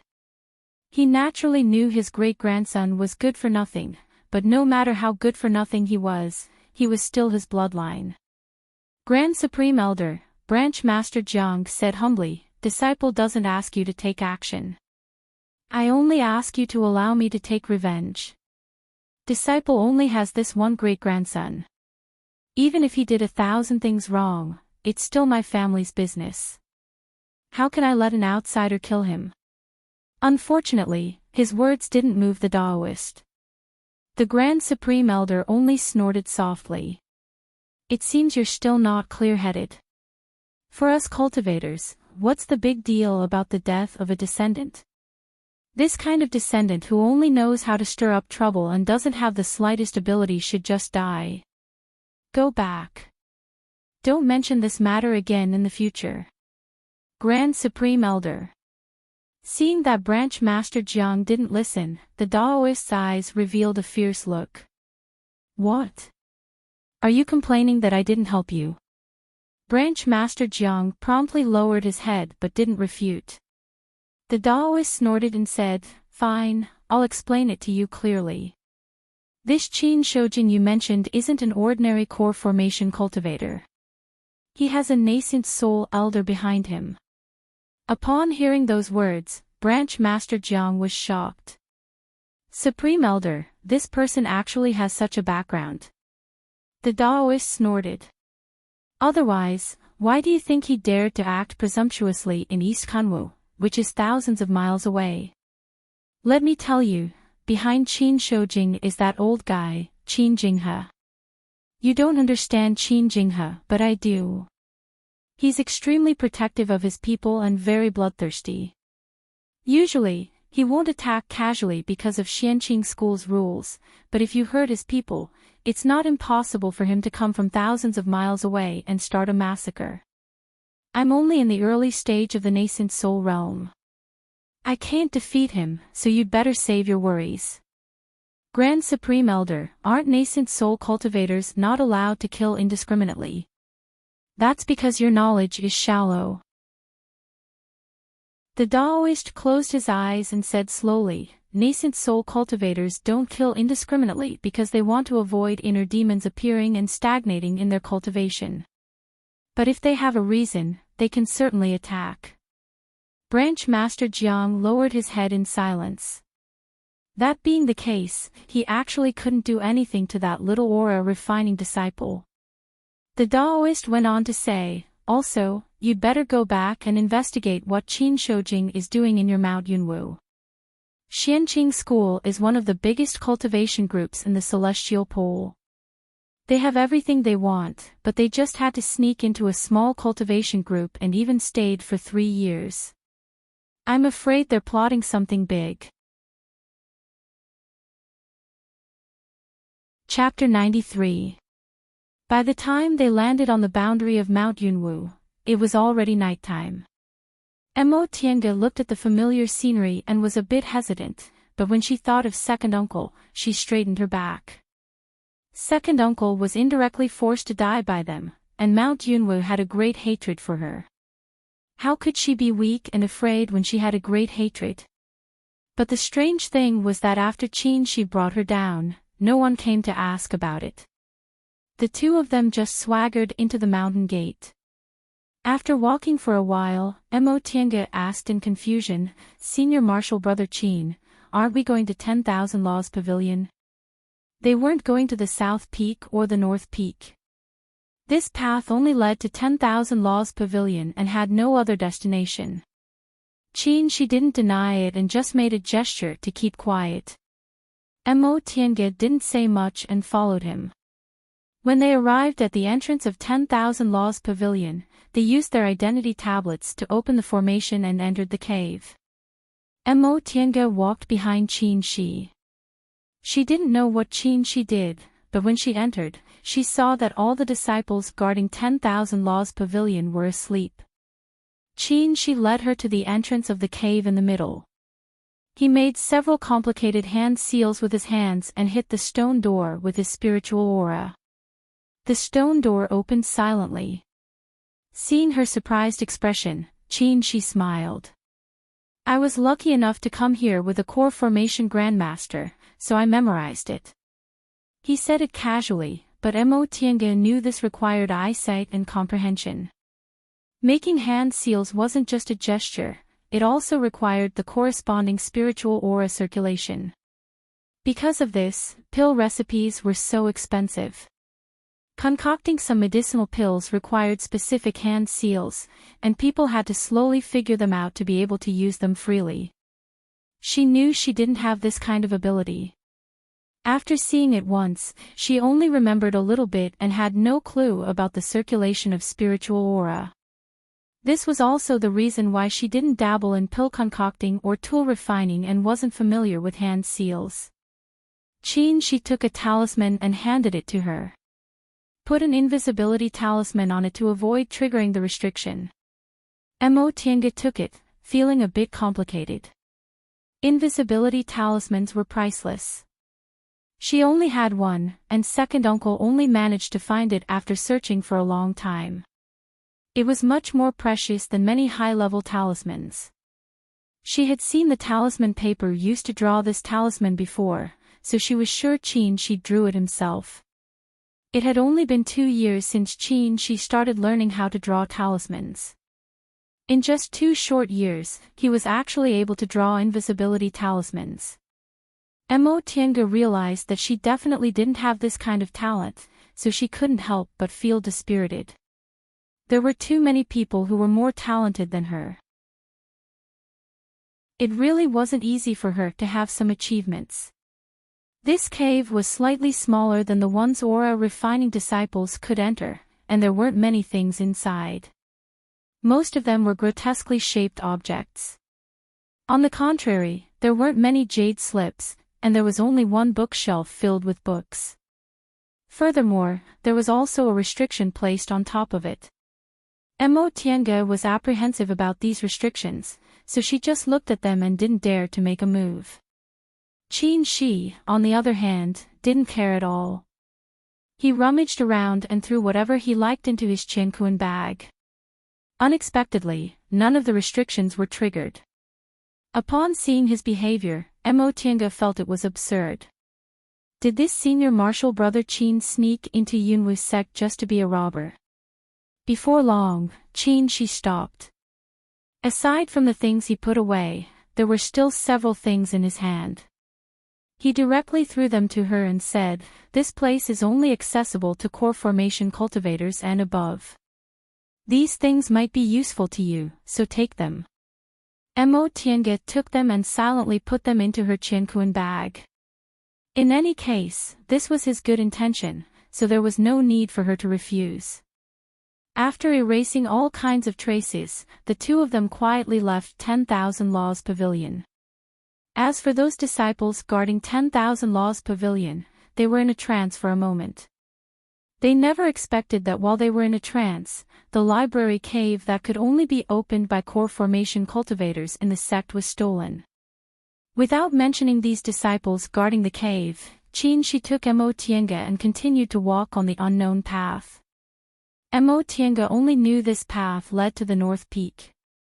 However, judging from Qi's familiar appearance, he should have taken this path often. After walking for a while, the two of them finally entered the North Peak. Facing the North Peak's formation within a formation, she only took out an identity tablet and safely led her inside. After several turns, when a building finally appeared in front of them, Tiange couldn't tell north from south anymore. She still quietly broke the restriction and led her into a garden. Once they entered, their nostrils were filled with the fragrance of medicinal herbs and their bodies were overflowing with spiritual aura. As it turned out, this place was actually a medicinal garden. She still asked her to stand on the side, but this time, he didn't look around. Instead, he picked several spiritual fruits or spiritual plants with a specific target before he took her out of this medicinal garden. Tiange finally understood. This senior martial brother Qin was simply here to steal something in passing. He wasn't familiar with 10,000 Laws Pavilion, but he was familiar with this medicinal garden. Several years ago, he received the appreciation of a foundation building cultivator in the North Peak and got a job in the concocting room. He must have taken a liking to these spiritual plants long ago and seized the opportunity to steal them. This made her very speechless. The image of the cold but gentlemanly senior martial brother Qin had completely collapsed. After picking the spiritual plants, Tiange silently followed him and continued walking, wondering which unlucky places he had taken a liking to. A quarter of an hour later, she was dumbfounded. Although she was mentally prepared, she still didn't expect that the next place would be Guiyuan Hall. What kind of place was Guiyuan Hall? It was the residence of Yunwu's sect head. Every generation of sect heads lived in Guiyuan Hall when they were in power. The last sect head, Fang Dingyue, was killed in Zixia sect, so branch master Jiang lived here now. She never expected Qin Shi would be so bold. Now, she could only brace herself and quietly follow him into Guiyuan Hall. Inside Guiyuan Hall, there were restrictions everywhere. She didn't know how he did it, but as they walked, these restrictions seemed to exist in name only. They weren't triggered at all. Moreover, they weren't discovered by the disciples guarding the hall. She knew Qin Shi must have done something, but these methods were usually secret techniques, so she didn't ask him about it. The two of them walked back and forth in Guiyuan Hall, avoiding several groups of disciples guarding the hall. In the end, they unexpectedly entered a stone passage through a restriction. Even if Mo Tiange didn't know much about Guiyuan Hall, she knew this kind of protection was definitely an important place. However, she didn't think about it anymore. Although Qin Shi was bold and reckless, he was also capable. She couldn't see what kind of restriction it was, but it was easily solved by him. The stone passage behind the restriction was winding for an unknown length. The two of them walked for a long time, but they still didn't reach the end. Occasionally, they came across one or two stone rooms with some treasures inside, but Qin Shi didn't even spare them a glance. Mo Tiange suddenly realized that he must be going for a certain treasure. These things weren't his goal. After walking for a while, they finally arrived in front of a stone room. Qin Shi suddenly raised his hand to stop her. Then he took out a peach branch from his Qianquan bag. The green leaves on the peach branch looked like they were new, and the peach blossoms looked like they had just been plucked from the tree. He muttered a few words, then waved his hand. The peach branch stood on the ground, emitting a burst of fragrance. Then, a barrier slowly appeared around the two of them. Senior Marshal Brother Qin. Mo Tiange called out in a low voice. Qin Shi just raised his index finger, signaling her not to speak. The two of them stood in the passageway of the stone room for a while. Then Mo Tiange heard voices coming from the stone room. Senior Marshal Brother Lin, what do you think of this 9 Dragons Cauldron? This voice. It's Branch Master Jiang. Mo Tiange raised her head to look at Qin Shi, hoping he could explain what he was doing. Branch Master Jiang was here, and there seemed to be another core formation cultivator. Were they courting death by squatting here? However, Qin Shi just shook his head at her without saying anything. After a moment of silence, they heard another voice. This person said bluntly, "What do you want?" Branch Master Jiang let out a hollow laugh and said, "Senior Marshal Brother Lin, you're now the branch master of Jindao School, and I'm the master of Mount Yunwu. We're in the same situation, so we should be more intimate." The other person snorted. This old Taoist doesn't dare to be mentioned in the same breath as Branch Master Jiang. You're the great hero of Zixia sects merging with Mount Yunwu. I, Lin, am just an old Taoist who doesn't know how many years I have left to live. I'm afraid I'll shorten my lifespan if I get too close to you. His words were sarcastic. Mo Tiange felt that this voice and attitude seemed a bit familiar.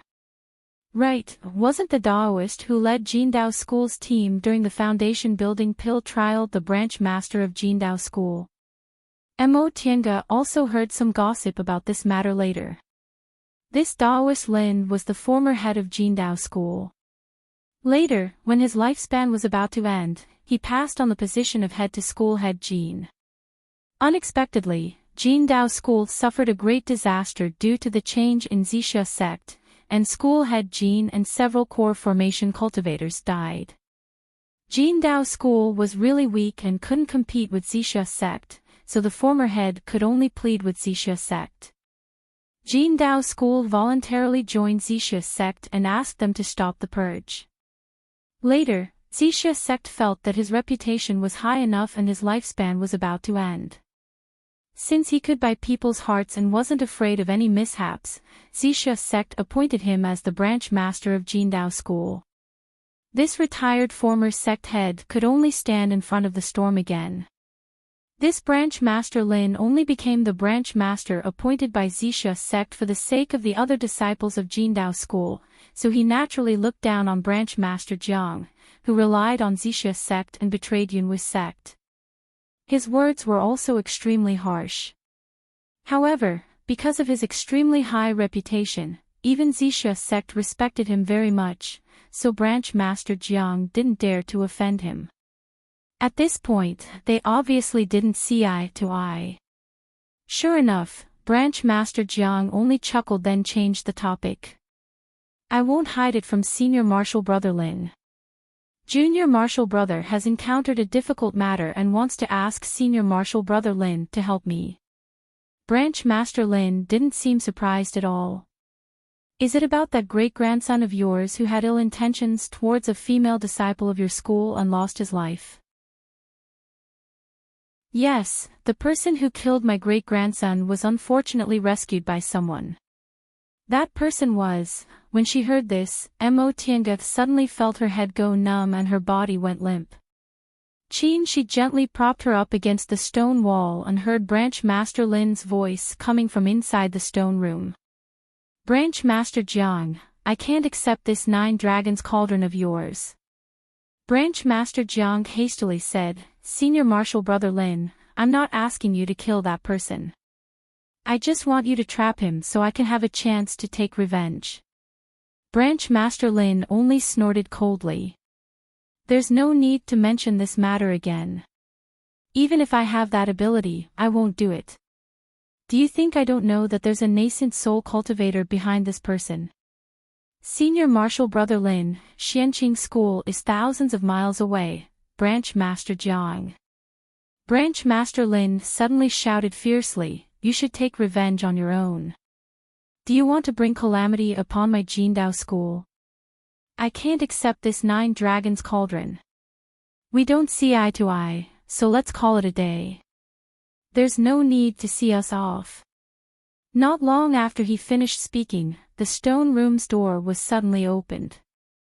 An old Taoist angrily walked out, followed by Branch Master Jiang.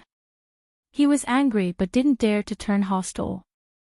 The two of them left as if they couldn't see Qin Shi and Mo Tiange, who were stuck against the stone wall. However, before Branch Master Lin left, he seemed to cast a glance in their direction. After a while, Branch Master Jiang turned around with an angry expression on his face. However, when he stepped into the stone room, he discovered that a young man was already standing inside. With an aghast expression, he immediately took out his magic weapon and shouted, Who are you?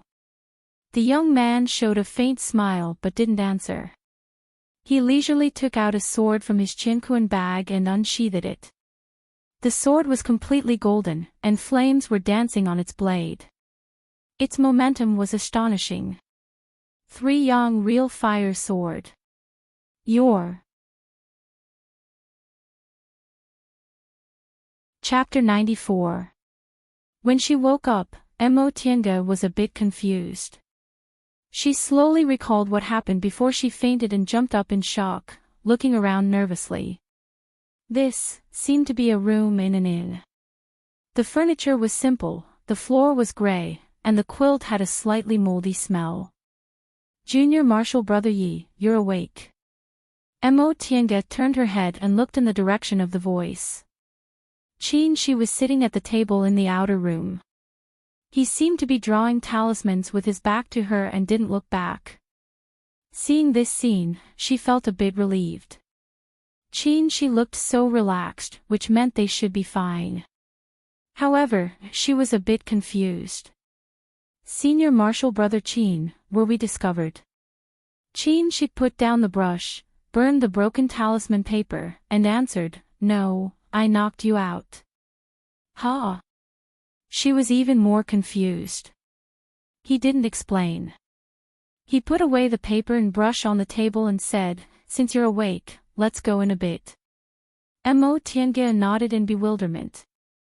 She thought that since he was able to escape from two core formation cultivators, he probably used some kind of secret technique, so it wasn't convenient for him to tell her. However, she always felt that Qin Shi was very strange. He could always do things she thought were basically impossible, but his attitude was too calm. It made her want to doubt him, but she also felt that she was being too paranoid. Maybe it's because he has a high-level cultivator elder, so he has too many treasures. Oh, right. Qin Shi took out several things from his Qianquan bag and threw them to her. "I got these yesterday. Take them." Mo Tiange took them. They were soft armor and a jade ruler. These are the heaven and earth cloud silk armor and the land fleeing ruler. The former is a defensive item. When worn, it can withstand several attacks from cultivators in the same realm. As for the land fleeing ruler, it's a good thing. If you use it to escape, you'll be hundreds of miles away. Mo Tiange was shocked. She knew how precious these two things were. Although they weren't magic weapons, they weren't far off. "Why are you giving them to me?" Qin Shi said, "I don't need them, but I thought it would be a waste not to take them, so of course I'm giving them to you." But, before she could say anything, Qin Shi interrupted her. "No buts. You're usually very straightforward. Why are you acting like a little girl now?" Wasn't it because he knew her gender and didn't want to owe her a favor? However, she couldn't say this out loud. Otherwise, she would offend Qin Shi. He had saved her when she was in danger, so it could be said that she owed him a favor. She still wanted to keep some distance, but if he knew, he would think that she didn't know what was good for her. "Alright, I won't say anything unnecessary. Anyway, I owe you too much, one more won't make a difference," Qin Shi smiled. "This is how junior martial brother Yi should be. Oh, I'll go out first. You can tidy up a bit and come out when you're done." "Okay, got it."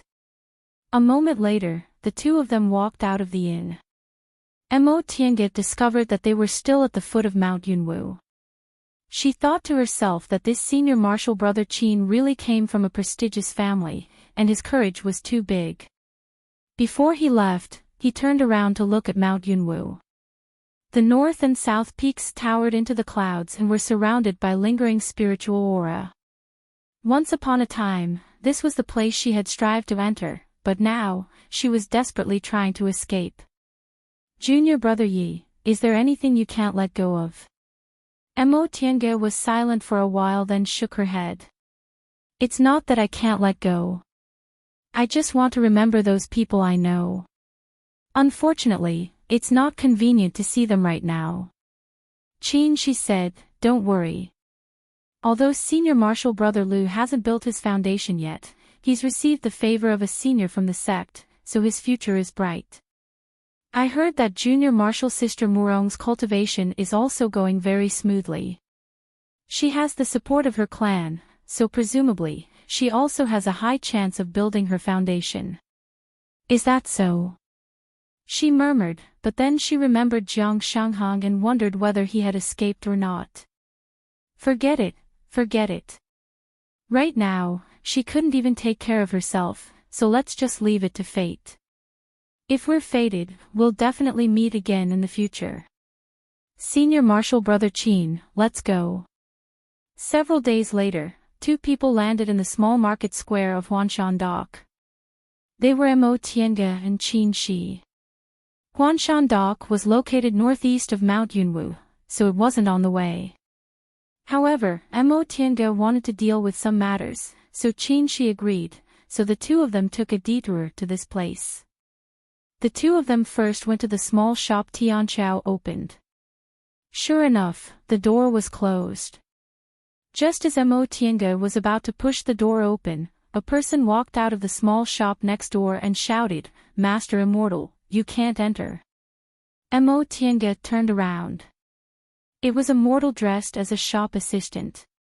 She frowned and asked, "Why?"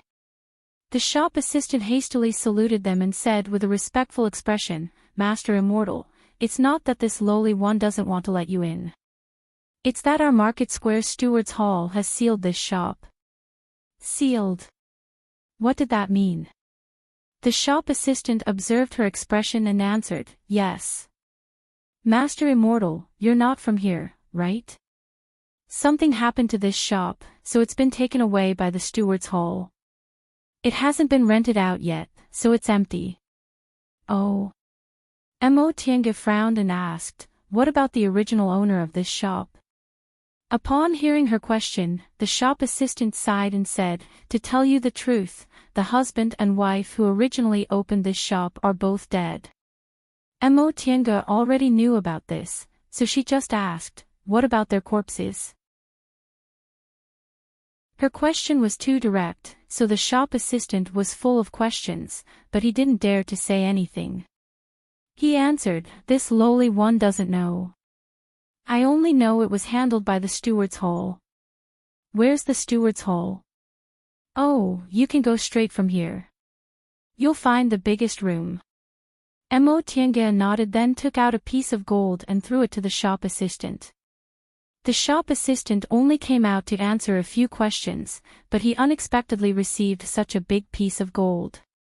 He immediately beamed with joy and repeatedly said, "Thank you, Master Immortal. Thank you, Master Immortal." The two of them turned around and walked for a short distance before they successfully found the Steward's Hall. "Fellow Taoists, is there something you need?" There was only a second layer or a refining cultivator guarding the Steward's Hall. He was drinking wine while asking them questions. His attitude was extremely impatient. Mo Tiange frowned when she sensed the smell of alcohol coming from the man's body. "Is this the Steward's Hall?" The cultivator burped and looked at them from the corner of his eyes. However, he didn't correct his attitude because of their cultivation levels. He pointed the wine bottle outside the door with his hand and said with his eyes closed, "If you don't know, then come back after you've seen clearly." Mo Tiange was a bit annoyed, but she was still patient. Just as she was about to ask, she took a step forward, threw a handful of spirit stones on the table and said coldly, "We have something to ask you." Upon seeing the spirit stones on the table, the man's eyes immediately lit up. When he finished speaking, his attitude immediately changed. Not only did he put down the wine bottle, but he also stood up and politely saluted them. "What do you want to ask?" "I'll definitely tell you everything I know." Mo Tiange was speechless upon seeing this man's completely different attitude. This manager's Market Square's eyes were really opened only when he saw money. He clearly knew their cultivation levels were much higher than his, but he was indifferent to them. Now that he saw money, he immediately became polite. Mo Tiange directly asked, "A few days ago, a husband and wife died in your Market Square. May I ask where their bodies are?" Upon hearing her question, the man pondered for a moment, then answered, "Fellow Taoist, you're talking about the one surnamed Meng, right?" Mo Tiange nodded. "Yes. How did you deal with their funeral?" "About that." The man raised his eyes and carefully sized her up. "May I ask how fellow Taoist is related to them?" "Relatives." Upon hearing Mo Tiange's answer, the man cast a somewhat guilty glance at her and said, "Fellow Taoist, we never heard that brat surnamed Meng had any relatives." Mo Tiange frowned and said bluntly, "Sir, you only need to tell us where their bodies are." The cultivator looked at the spirit stones on the table, then finally answered, "Fellow Taoist, we really didn't know they had relatives, so we burned them according to our usual practice and buried their ashes in the back of the mountain." Mo Tiange's heart sank. "So you're saying the bodies are gone?" "Not really." Upon seeing her cold expression, the man answered honestly, "You can still find them if you want, but they're all buried in the ground, so you can't tell which part is the soil and which part is the ashes." fellow Taoist. Mo Tiange took a deep breath, then turned around and walked away. She didn't want to stay here any longer and think about killing this man with her sword. She caught up to her and called out, "Junior Marshal Brother Yi." Mo Tiange paused for a moment to calm her anger. She just wanted to deal with Tianxiao's funeral and bring her husband's ashes back to Mo family's village if she had a chance in the future. "Junior Marshal Brother Yi, who are you looking for in the end?" Mo Tiange was silent for a while, then answered, "My cousin. We grew up together when we were kids and she took care of me the most." "Oh. You seem to have known about them."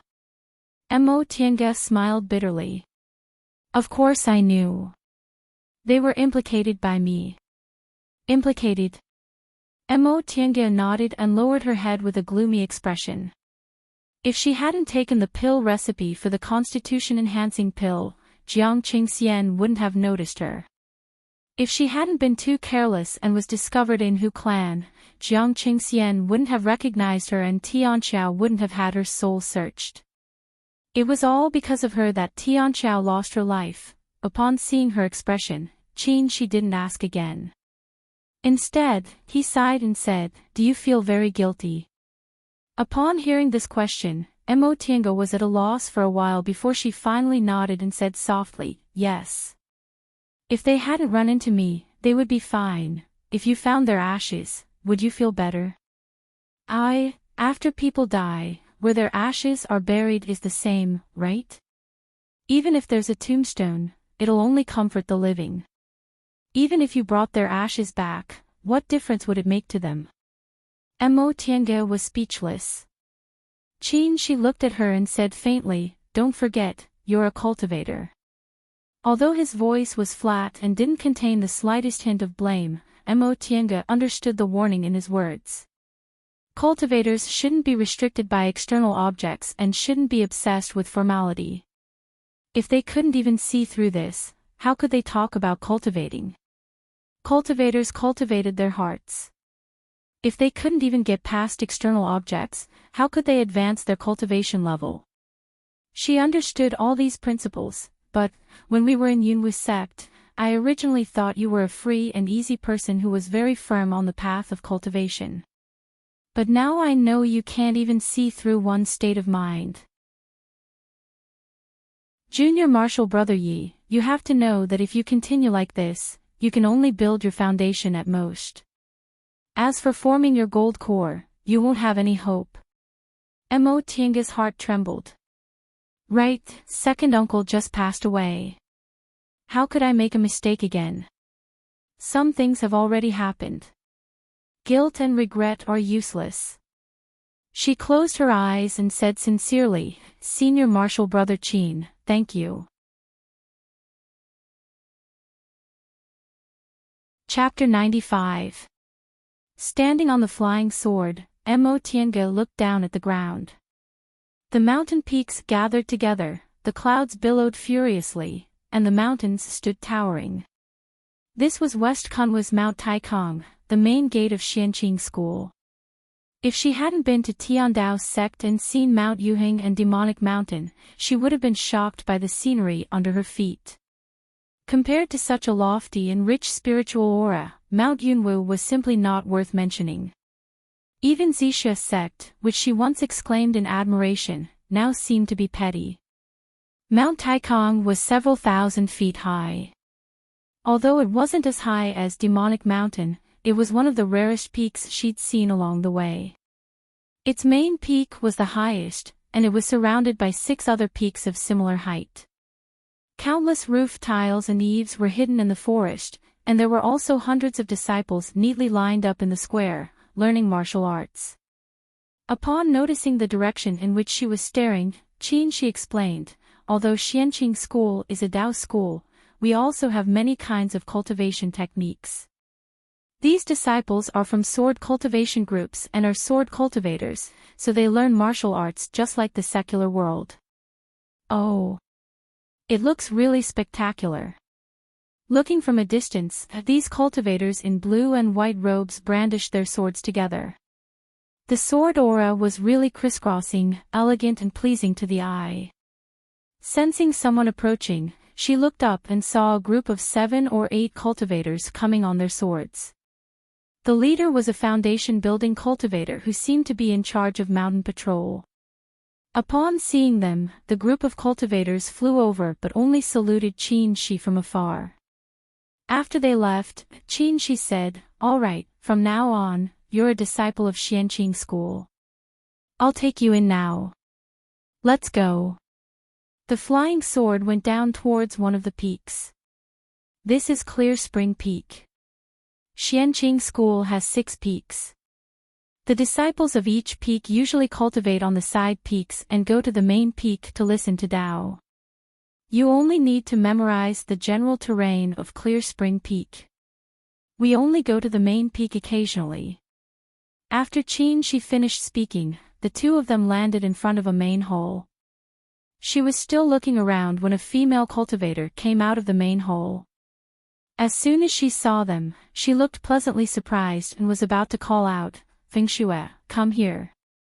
The female cultivator swallowed the words she was about to say back into her stomach. Full of questions, she walked over and bowed. Qin-shi first said to Mo Tiange, "This is our Clear Spring Peak supervising disciple and also martial uncle Xuanin's inner disciple, Luo Fengxue." Right after he said that, he said to Luo Fengxue, "It's been 3 years, but you still haven't built your foundation." Upon seeing his expression, Luo Fengxue blinked her eyes, then very cleverly called out, "Martial uncle." Qin-shi showed a faint smile and said, "Yes, now you have to call me martial uncle." "Oh." Luo Fengxue's eyes wandered back and forth. She then said with a smile, "Martial uncle, why did it take you so long to come back? Grandmaster misses you very much." Qin-shi didn't answer. Instead, he pointed at Mo Tiange and said, "This is the junior martial sister who just entered the school. Take her to the register first. Later, we'll make arrangements." "Oh, I see." Luo Fengxue looked at Mo Tiange with doubt on her face. In the end, she just smiled and said, "Junior martial sister, what's your name?" This was the first time someone called her junior martial sister, and Luo Fengxue happened to be wearing men's clothes. For a moment, Mo Tiange didn't know how to greet her. In the end, she could only answer first. "Senior martial sister Luo, my name is Mo Tiange." "Tiange." Luo Fengxue called her name. She immediately pulled Mo Tiange's hand affectionately and said, "Don't call me senior martial sister. Everyone calls me by my name. You can also call me Fengxue." Seeing that Mo Tiange was completely at a loss when faced with Luo Fengxue's enthusiasm, Qin-shi couldn't help but smile. He said, "Junior martial brother Yi, I'll report your matter to Grandmaster first. You can go with Fengxue." He then said to Luo Fengxue, "Fengxue, I'll leave her to you. You have to do your job well." Luo Fengxue smiled and said playfully, "I know. Martial uncle, you haven't come back for a long time. You should go and pay your respects to Grandmaster first. I'll take good care of her." Facing the lively Luo Fengxue, Qin-shi seemed to be somewhat helpless. Without saying anything, he waved his hand and left. Mo Tiange watched as his figure disappeared. He didn't say anything else to her and didn't look at her again. Mo Tiange's mood was a bit complicated. The journey from Mount Yunwu to Xianqing School was almost across the entire Kanwu mountain range. They walked for 2 whole months. During these 2 months, the two of them had become many times closer. Perhaps it was because Qin-shi had been taught by a famous teacher since he was a child, but his knowledge was extensive. Not only did he tell her a lot of cultivation insights, but he also talked about a lot of things he had seen. In fact, his temperament wasn't as cold as it was when they first met. On the contrary, he was gentle and polite. When he talked, he made people feel like they were bathing in a spring breeze. Moreover, he helped her a lot. When she realized that she was starting to rely on him, she realized that the situation wasn't good. She made a prompt decision and distanced herself from him. She came from a prestigious school and he also had a high-level elder. Even if they performed dual cultivation together, with her aptitude, she definitely wouldn't have any hope, so why should she be delusional? Therefore, when she realized that she was a bit moved, she rationally cut it off. This was the first time she developed a different kind of feeling towards a person. Even she herself was surprised that she could make such a rational decision. However, she didn't feel like she was struggling because she never had such firm confidence that she would go further on the path of cultivation. She approached the highest immortal's cave on Clear Spring Peak.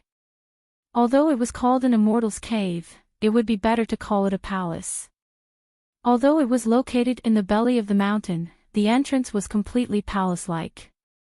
When the disciple guarding the entrance saw him, he called out in surprise, "Martial Uncle Shojing, you're back." He nodded and asked, "Is Grandmaster here?" The disciple answered, "He's here. Please come in." After stepping through the entrance, they saw that the ground inside was paved with spirit jades and the walls were made of strange stones. Although it wasn't dazzling with gold and jade, it had an indescribable air of nobility.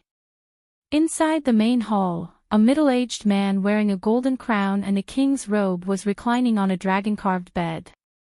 A woman was massaging his legs while another woman was peeling grapes for him. This middle-aged man who looked like a secular emperor was actually a nascent soul cultivator. After he swallowed the grapes the beauty brought to his mouth, he finally took the time to look at Qin. "Where did you go this time? You actually didn't come back for 3 years. Ha!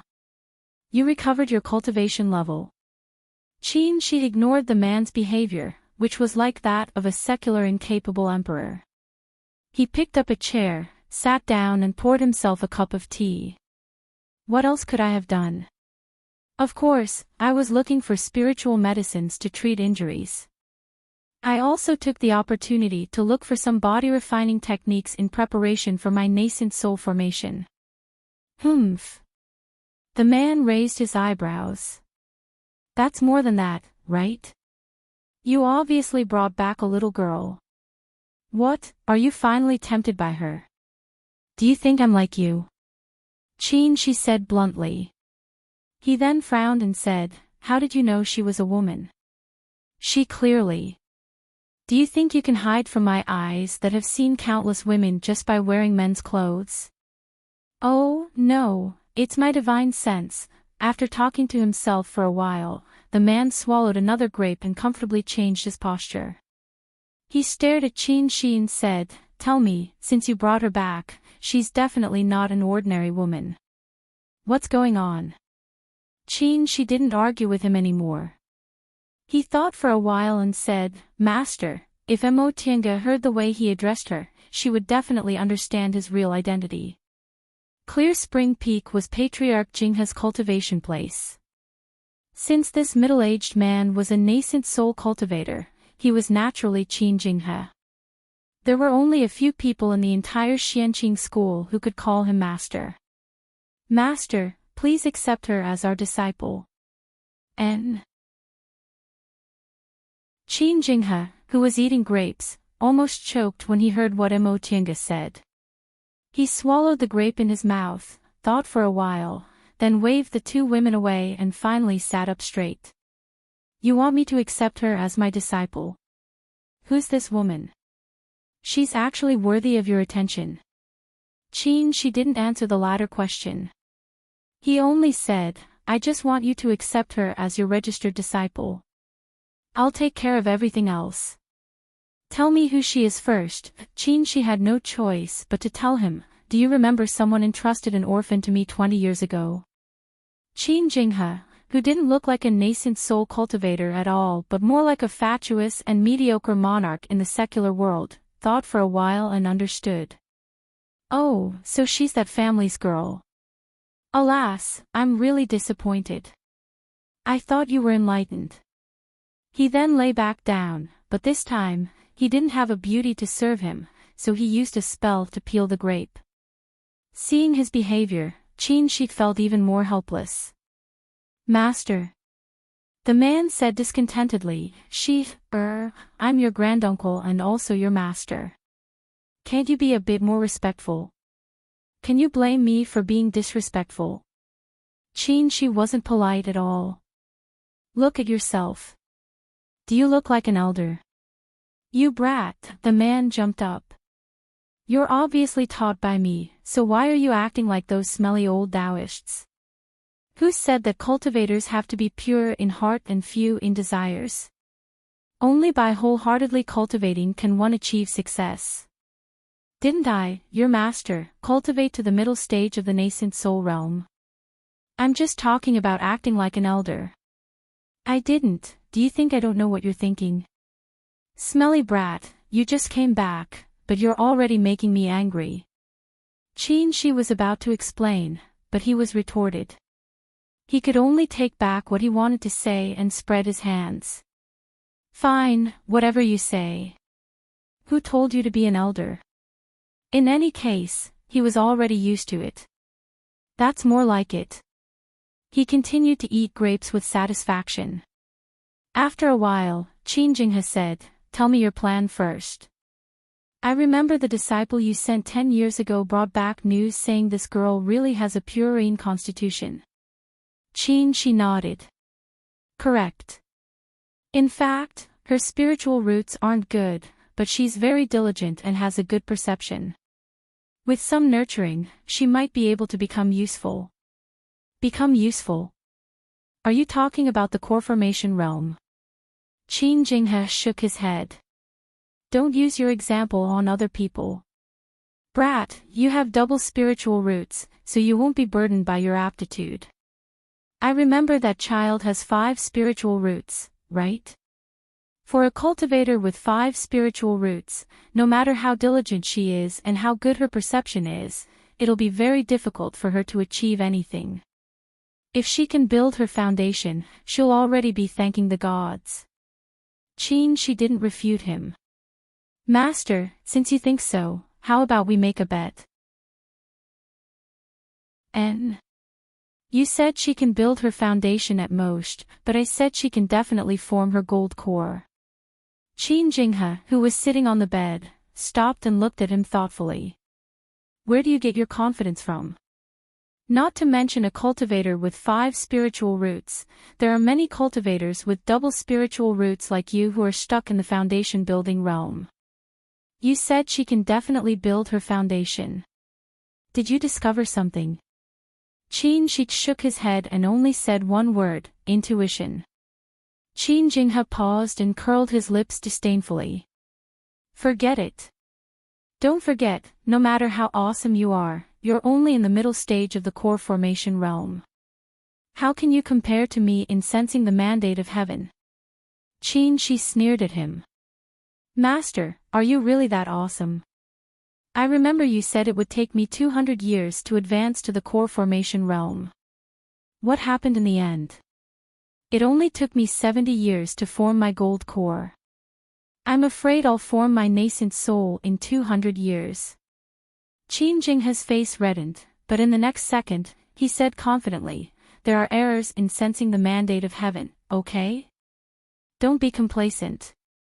Forming your nascent soul in 200 years. How many years has it been since someone appeared in the celestial pole? I'm telling you, don't think forming your nascent soul is as easy as forming your gold core. Back then, I was already a genius, but I only formed my nascent soul when I was almost 400 years old. You. Then Master, you're betting she can't form her gold core. The topic changed too fast, so Qin paused for a moment and said angrily, Who said I was betting with you? Brat, go away. You're always scheming against me. Wait. I want to ask you what you want to do with her, not discuss her future with you. Don't change the topic. Chapter 96. Tiange, are you, the disciple martial uncle accepted from outside? Mo Tiange swore that Luo Fengxue didn't have good intentions when she asked her this question. However, Luo Fengxue's bad intentions were too open, so she didn't seem malicious at all. Instead, it seemed like she was just playing around with friends. Mo Tiange didn't know what to do. Ever since she was a child, she only had a little girl's friendship with Tianxiao. Apart from her, she had never had a close friend. But Luo Fengxue was really too enthusiastic and acted too friendly. They just met, but she was already so intimate. Even Murong Yan wasn't like this when she first met her. Senior Marshal Sister Luo, I told you not to call me Senior Marshal Sister Luo. Just call me Fengxue. But those disciples just now all called me that, because I'm not familiar with them. I'm not familiar with you either, okay? Mo Tiange swallowed her words in time. Luo Fengxue approached her again with a curious expression on her face. I seem to have heard Marshal Uncle call you Junior Marshal Brother Yi just now. What's going on? How was he supposed to explain the connection between these two things to others? But facing Luo Fengxue's curious and harmless expression, she couldn't refuse. Because Senior Marshal Brother Qin, oh. Luo Fengxue screamed, startling Mo Tiange so much that she almost dropped the sect identity tablet she'd just received. Luo Fengxue grabbed her and shouted, Senior Marshal Brother Qin. Her voice was so loud that the people passing by all turned to look at her. Luo Fengxue pulled her to a corner and whispered, Did Marshal Uncle go to some cultivation group? Mo Tiange nodded. Seeing Luo Fengxue's reaction, she carefully worded her words. I was originally in East Kunwu. I entered a cultivation group through the Immortals Assembly and met Senior Marshal Brother Qin there. Oh. Luo Fengxue calmed down a bit and asked again, Marshal Uncle called you Junior Marshal Brother. Have you been pretending to be a man? And there was nothing to hide. In Xianqing school, there was Master Daoist Shoujing who knew most of her secrets and Qin Shi who heard about her experiences. These things would be known sooner or later. Luo Fengxue thought about it and temporarily accepted this explanation. Then, why did Marshal Uncle bring you back? Because. Senior Sister Luo, it's a bit complicated. Can we talk about it later? Luo Fengxue was stunned. Once she saw Mo Tiange's expression, she chuckled and said, I almost forgot. You came from afar, so I should let you rest after you finished your business. We're done with the registration. Let's go get some clothes and ask where you'll be staying. Let's go. Mo Tiange secretly heaved a sigh of relief. She really would not associate with such an overly enthusiastic person, and she felt that there was something wrong with this. However, although this senior sister Luo was a bit naggy, she was quite capable. Following behind her, the matter of entering the sect was handled properly. It was no wonder that she could become a deacon disciple. These are your clothes. We aura refining disciples must wear it. However, aren't you going to build your foundation soon? After reaching the foundation establishment realm, one could receive a new design or make their own, as long as the sect's totem was embroidered on it. Of course, if you form your gold core one day, you can wear whatever you want. Mo Tiange took the clothes and listened to Luo Fengxue's endless chatter. Xianqing school was an orthodox Dao school, so the sect's clothes were naturally Daoist robes. The white robes and blue coats were very simple and tidy. However, she didn't know what kind of material it was made of. It felt soft and smooth, but it was also very tough and had a faint spiritual aura. Compared to Yunwu sect's black robes, it looked more like a spirit tool. Our Xianqing school's Daoist robes are woven from Mount Taikong's unique cloud brocade. After being burned by innate true fire, wearing it is very beneficial in fights of magical powers, so it can also be considered a spirit tool. Sure enough. Mo Tiange stroked the robes and sighed. It's really unusual. Luo Fengxue smiled and said, "This isn't unique to our Xianqing school. Tiandao's sect, Gujin's sect, and Biyun's sect also do this." Luo Fengxue didn't think it was strange, but Mo Tiange knew it was. Sure enough, this was the work of a big cultivation group. Not only was the Mountain Gate's spirit vein excellent, but the sect's strength could also be seen from its small details. Every disciple had several sets of clothes and had to change them frequently. There were at least several thousand disciples in the sect, and all of them were refined into spirit tools. How could ordinary cultivation groups afford this? After they finished collecting their belongings, Luo Fengxue was just about to take Mo Tiange to ask about her living arrangements when someone came to send her a message. "Fengxue, Martial Uncle Xianin wants you to go and take your new junior martial sister." The person who came to pass the message was a 17 or 18-year-old youngster. Sure enough, he directly called her by her name. "Got it." Luo Fengxue turned around and said, "It seems Martial Uncle has already reported to Grandmaster and decided how to arrange you. Let's go." Mo Tiange answered, feeling a bit nervous. Seeing her like this, Luo Fengxue comforted her. "Don't worry. My master is Grandmaster's #1 disciple now. If he wants to see you, he obviously values you very much. At the very least, he'll let you become an inner disciple." What she said made sense. Mo Tiange thought for a moment, then asked, "Senior Martial Sister Luo, is Master Daoist Shoujing also at Clear Spring Peak?" Luo Fengxue's expression became a bit strange when she asked this question, but she soon smiled and said, "Of course. Martial Uncle Shoujing is Grandmaster's blood-related junior and also a direct disciple, so he's naturally at Clear Spring Peak." "Why do you want to know this?" Mo Tiange said, "Senior Martial Brother Qin can take me to Xianqing School because my late father has some relationship with Master Daoist Shoujing." "Oh, I see." Luo Fengxue rolled her eyes and said, "However, you might not be able to see Martial Uncle Shoujing right now. There are so many martial uncles in Clear Spring Peak, but Martial Uncle Shoujing is the most hardworking in his cultivation. He rarely even comes out to give sermons. If he's not in closed-door meditation, he's wandering outside. Oh, no, he's traveling. Even advanced inner disciples of core formation elders like us have a hard time meeting him." Mo Tiange wasn't disappointed. She said, "It's good enough that he accepted me into Xianqing School. Whether I can see him or not isn't important. Thank you for telling me, Senior Martial Sister Luo.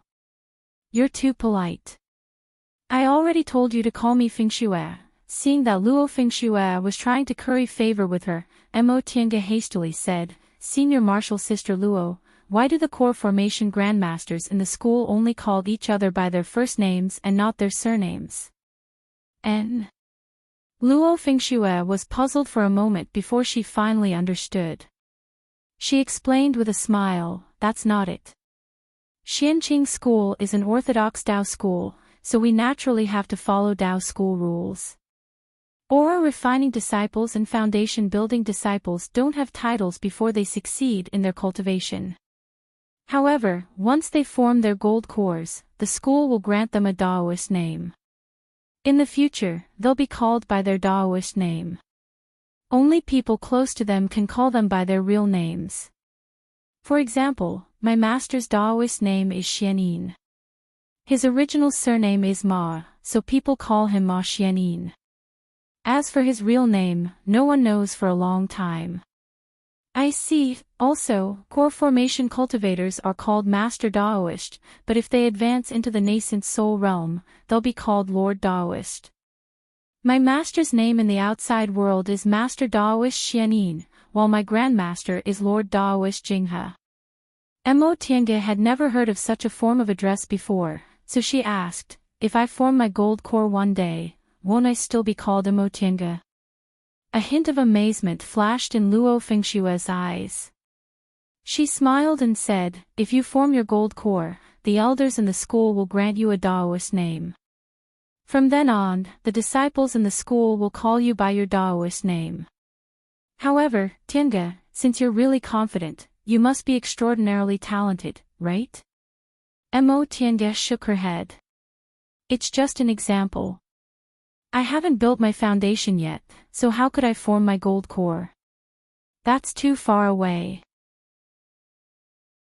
As they spoke, the two of them arrived at their destination. This place had green mountains and clear waters, and spiritual aura lingered in the air.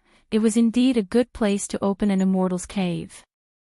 Luo Fengxue used the identity tablet to open the restriction and led Mo Tiange directly into the cave. They bypassed the protective formation and pushed open the stone door.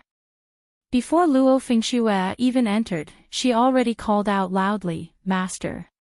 Mo Tiange followed Luo Fengxue into the hall and saw a dignified Daoist in his 40s sitting inside.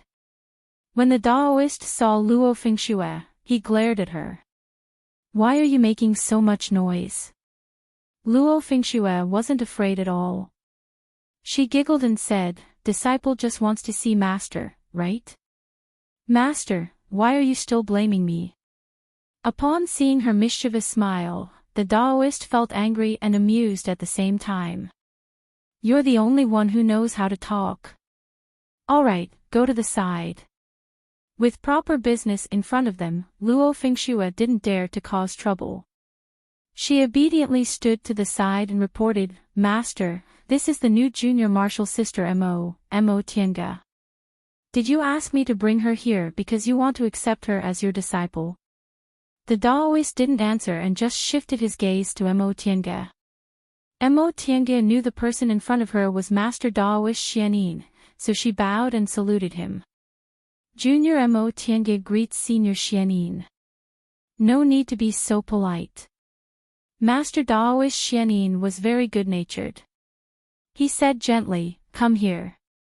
Although this wasn't her first time seeing a core formation senior, it was her first time facing him directly. Mo Tiange was a bit nervous, but she still calmly walked towards him. Master Daoist Xianin reached out and grabbed her wrist. A gentle but thick spiritual aura immediately poured into her meridians. A moment later, Master Daoist Xianin was slightly surprised. "Your spiritual roots," Mo Tiange's heart skipped a beat. Could it be that because my spiritual roots aren't good, he doesn't plan to accept me as a disciple? 5 spiritual roots, and all of them are equally strong and weak. Could this be the rumored spiritual roots of the origin? Mo Tiange's heart skipped a beat. Master Daoist Xianin knows about the spiritual roots of the origin. Upon seeing her expression, Master Daoist Xianin showed a faint smile and let go of her hand. "It seems you know about the uniqueness of your spiritual roots. Can you tell me where you learned about them?" Although Master Daoist Xianin's attitude was cordial, he was a core formation cultivator after all, so Mo Tiange didn't dare to deceive him. Several thousand years ago, a cultivator also appeared in Junior's clan. That ancestor cultivated until the nascent soul realm, but his lifespan was exhausted and he still couldn't advance to the next realm. Thus, before he passed away, he left a wisp of his primordial spirit in the clan. Junior has spiritual roots, so the restriction my ancestor left behind was triggered. Junior then passed on the cultivation technique and told Junior that my spiritual roots are the spiritual roots of the origin. So that's what happened. Master Daoist Xianin stroked his beard and nodded. Your ancestor lived several thousand years ago, so it's no wonder he knows about the spiritual roots of the origin. Mo Tiange carefully observed Master Daoist Xianin's expression. After pondering for a moment, she asked, "Ever since Junior set foot on the path of immortality, I've always wanted to know about the spiritual roots of the origin. Since Senior knows this is the spiritual roots of the origin, do you know about its mysteries?" Master Daoist Xianin stared at her and shook his head regretfully. "Many years ago, my master mentioned the spiritual roots of the origin by chance. It seems there's something special about it, but I don't know what it is." Mo Tiange couldn't help but feel disappointed when she didn't get an answer. Master Daoist Xianin smiled and said, "Let's not talk about this first. Mo Tiange, I asked Feng Shui to call you here because I wanted to talk about you entering the school." Upon hearing him mentioning business, Mo Tiange immediately adjusted her mood and said respectfully, "Senior, please speak." Master Daoist Xuanin's expression became serious. He stared at her and asked solemnly, "Mo Tiange, since you entered Xianqing School, Lord Daoist Jinghe of Clear Spring Peak wants to accept you as his registered disciple. Are you willing?" "Ah!" The one who cried out involuntarily was Luo Fengshui, who had been standing on the side. She stared at Mo Tiange in astonishment. She always thought since Mo Tiange was brought back by martial uncle Shoujing, she would most likely be accepted as a disciple by one of the martial uncles. She never expected it would actually be Grandmaster. Mo Tiange was even more astonished. She was originally just an ordinary little cultivator. Not to mention a nascent soul cultivator's registered disciple, she never thought she'd be an elite disciple. On this trip to Xianqing School, out of respect for Master Daoist Shoujing, Xianqing School was already very kind to accept her. She never expected. Could it be that Xianqing School still had ulterior motives towards her? Mo Tiange Jr. is here. She calmed herself down, but she still couldn't hide her nervousness. Upon seeing her expression, Master Daoist Xianin smiled and said gently, "Don't think too much. Master only accepted you as a registered disciple out of respect for junior martial brother Shoujing. Before you form your gold core, you'll be taught by me, and your seniority will be the same as mine. If you form your gold core one day, Master will officially accept you as his inner disciple." This explanation calmed Mo Tiange down. Her identity was the same as Luo Fengshui's, Master only gave her a brighter future. In the future, if she really formed her gold core, it would be very normal for a nascent soul cultivator to accept her as a disciple. However, she also knew that being a nascent soul cultivator's registered disciple was currently an enormous honor for a small aura refining disciple like her. She immediately brushed off her robes, knelt down and said respectfully, "Senior is accepting me as a disciple on behalf of Master. Please accept this junior's master-disciple ceremony." Master Daoist Xianin watched with a smile. It was only after Mo Tiange respectfully kowtowed 3 times that he helped her up. "From now on, you'll be with Feng Shui. As for how to address me, you can call me Martial Uncle. I hope one day, you can call me Senior Martial Brother." Chapter 97. Tiange, you're really lucky. Luo Fengshui was half envious and half joking. She looked at the sky and sighed. Grandmaster's registered disciple. Why can't I be this lucky? Mo Tiange just smiled without showing any joy. Aren't I the same as you now? I'll have to ask Senior Martial Sister Luo to take care of me in the future. Martial Uncle Xianin said she'd be with Senior Martial Sister Luo in the future, so she'd have to take care of Senior Martial Sister Luo, who was very popular and capable. Luo Fengshui just said it casually, so she didn't take it seriously. She smiled and said, "Of course. You'll become my martial uncle in the future, so of course I have to take advantage of this opportunity to please you." The two of them chatted for a while before Luo Fengshui took her to settle down. Cultivation group disciples were divided into several categories. The general categories were part-time disciples, formal disciples, and elite disciples. When Mo Tiange was in Yunwu sect, she was only a formal disciple, which was above part-time disciples. She was also the most common disciple in the sect. She didn't have a master, so she could only listen to a senior's lecture together with hundreds or even thousands of people. As for elite disciples, they were disciples who had a master. Although seniority was determined by cultivation level in the cultivation world, the seniority of a real master was strictly regulated and wouldn't change with the change of cultivation level. Therefore, although Luo Fengxue was in the aura refining realm like her, she could call a senior in the core formation realm martial uncle. Disciples with a master were divided into several categories. Those with the lowest status were registered disciples. Registered disciples couldn't be regarded as real disciples because masters wouldn't teach them personally. Therefore, Mo Tiange could only be with Luo Fengxue now, which made her one generation lower. However, because the one who accepted her as a registered disciple was a nascent soul cultivator, her status was naturally different. Even Master Daoist Xianyin had to be polite to her. The most common ones were inner disciples. Those who were accepted by high-level cultivators were inner disciples and could receive guidance from their master. If their master was satisfied with their cultivation level, they would be promoted to an advanced disciple. Once they became an advanced disciple, their master would teach them some secret techniques and divine abilities, and they would be ranked in the sect.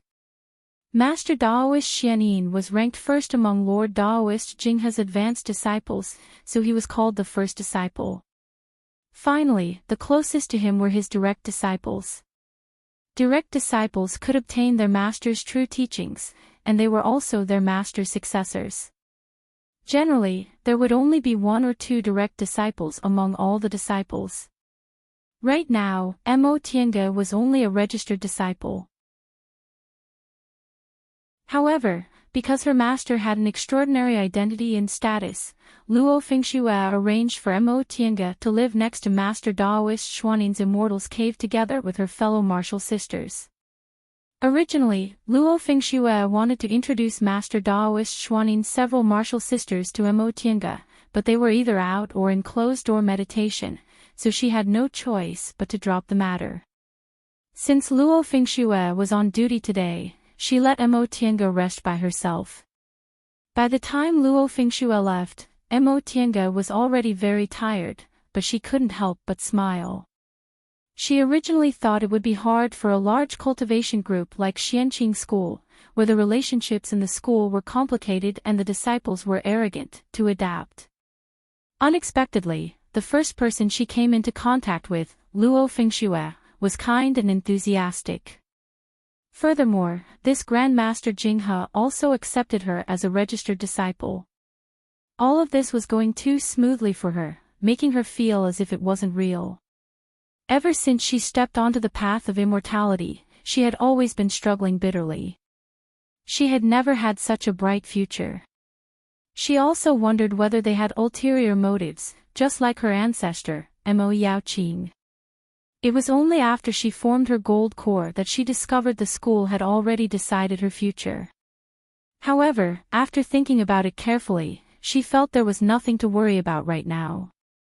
Let alone the fact that she was only an aura refining disciple. Even if Grandmaster Jinghe really harbored evil intentions, he could just use his cultivation level to force her. Why did he have to arrange these things? With this thought in mind, she settled down in a relaxed manner. Elite disciples were indeed elite disciples. The treatment they received was completely different from that of ordinary disciples. This place was very close to Master Daoist Xuanin's Immortal's Cave. It was full of spiritual aura and had a quiet and beautiful environment. The people living in the vicinity were all female disciples of his school. Each of them had a small Immortal's Cave, and each small Immortal's Cave had several rooms. There was a lounge, a cultivation room, a pill concocting room, a spiritual beast room, and so on. The furnishings of the tables and chairs were all made of green jade. This was indeed an eye-opener for Mo Tiange. As far as she knew, even Yunwu's Sex Foundation building cultivators didn't have such a good Immortal's Cave. This Xianqing school was indeed worthy of being one of the biggest cultivation groups in the celestial pole.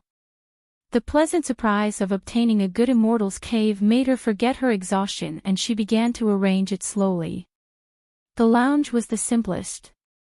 Now that she was already in the 10th layer of the aura refining realm, she didn't really need to sleep, so she just arranged it casually. In the cultivation room, there were praying mats, a spirit-gathering formation, and some unimportant books. In the concocting room, she threw in the human furnace she bought in Tiandao's sect last time. There were also several empty rooms. She didn't have anything to arrange, but there was a medicinal field behind the Immortals' Cave, which gave her some ideas.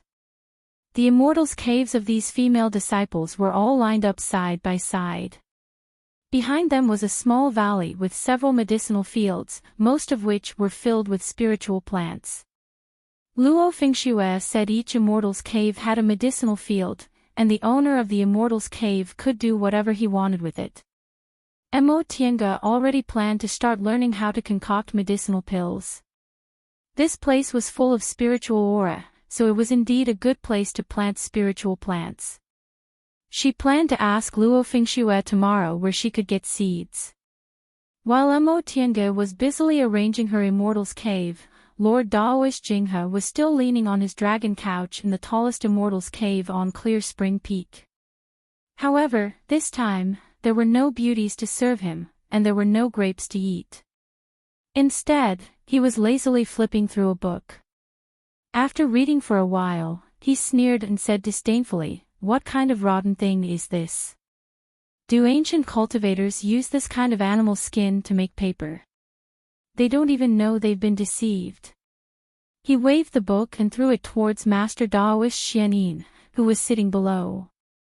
Master Daoist Xianyin caught the book. His expression was twisted, but he still retained a trace of hope. He asked, "Master, is it really fake?" Qin Jinghe sat up and took the tea handed to him by his disciple. He pursed his lips and said, "Yes, it's fake."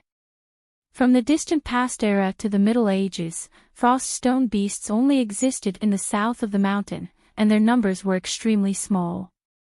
Later, during the Middle Ages, when the righteous and devil paths fought against each other and the world changed, the number of frost stone beasts increased. Not to mention the material of this book, the content alone is specious. It can deceive a core formation cultivator like you. You want to deceive me? No way. Perhaps because Master Daoist Xuanin's expression was too distressed, Qin Jinghe asked, "How much did you spend?" 300, only 300 spirit stones. Oh, forget it then. Not to mention him, even core formation cultivators wouldn't care about such a small amount of money. However, Master Daoist Xianyin said, "Master, it's 300 mid-grade spirit stones." What? Qin Jinghe jumped. In the cultivation world, low-grade spirit stones were commonly used. Mid-grade spirit stones weren't easy to find. 300 mid-grade spirit stones were more than 30,000 low-grade spirit stones. 300 mid-grade spirit stones. Brat, you're really... Qin Jinghe wanted to criticize him, but on second thought, he decided to let it go. Xianqing School was one of the best cultivation groups in the Celestial Pole, but core formation cultivators only earned a few thousand spirit stones a year. This time, he was deceived. "You're really regressing the more you live." Qin Jinghe couldn't accept the loss of spirit stones, so he cursed him fiercely. "Speak. Which guy deceived you? I'm going to kill him and make him regret being born in this world." Master Daoist Xianyin was also distressed. When he heard Qin Jinghe's words, he hastily said, "Master, I also obtained it from an unknown place. I've never even seen that person's face, let alone looking for him." His master's killing intent was very heavy. Every time he killed someone, he would be reprimanded by the head elder. Then, when he came back, he would scold the troublemaker. Qin Jinghe didn't want to be reprimanded by his master like a 3-year-old child. Besides, he really didn't have any clues, so he already admitted defeat. Seeing that Qin Jinghe was about to say something, Master Daoist Xianyin hastily said, "Master, disciple has something to report to you. It's about that registered disciple you just accepted." The latter part of his words pulled Qin Jinghe's attention back. Master Daoist Xianin said cautiously, Master, I checked that Mo Tiange's spiritual roots. It seems to be the spiritual roots of the origin you mentioned before. What?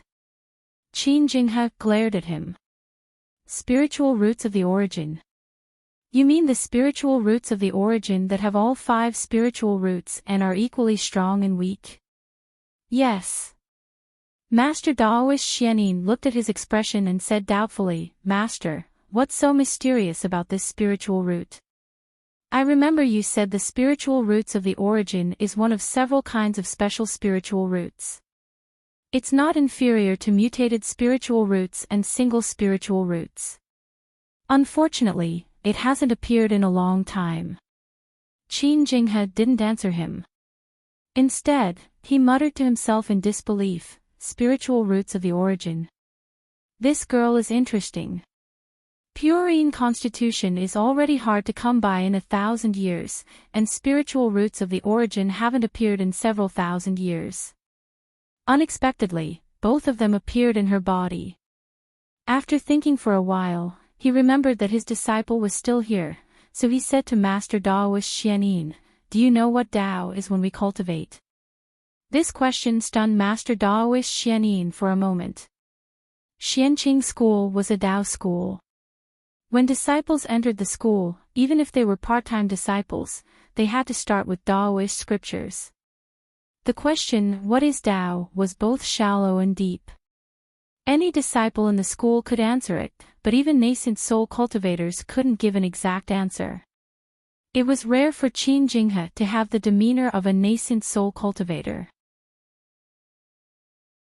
With a stern expression, he said, Dao is the heaven and earth, the universe, the void, the rules, the origin.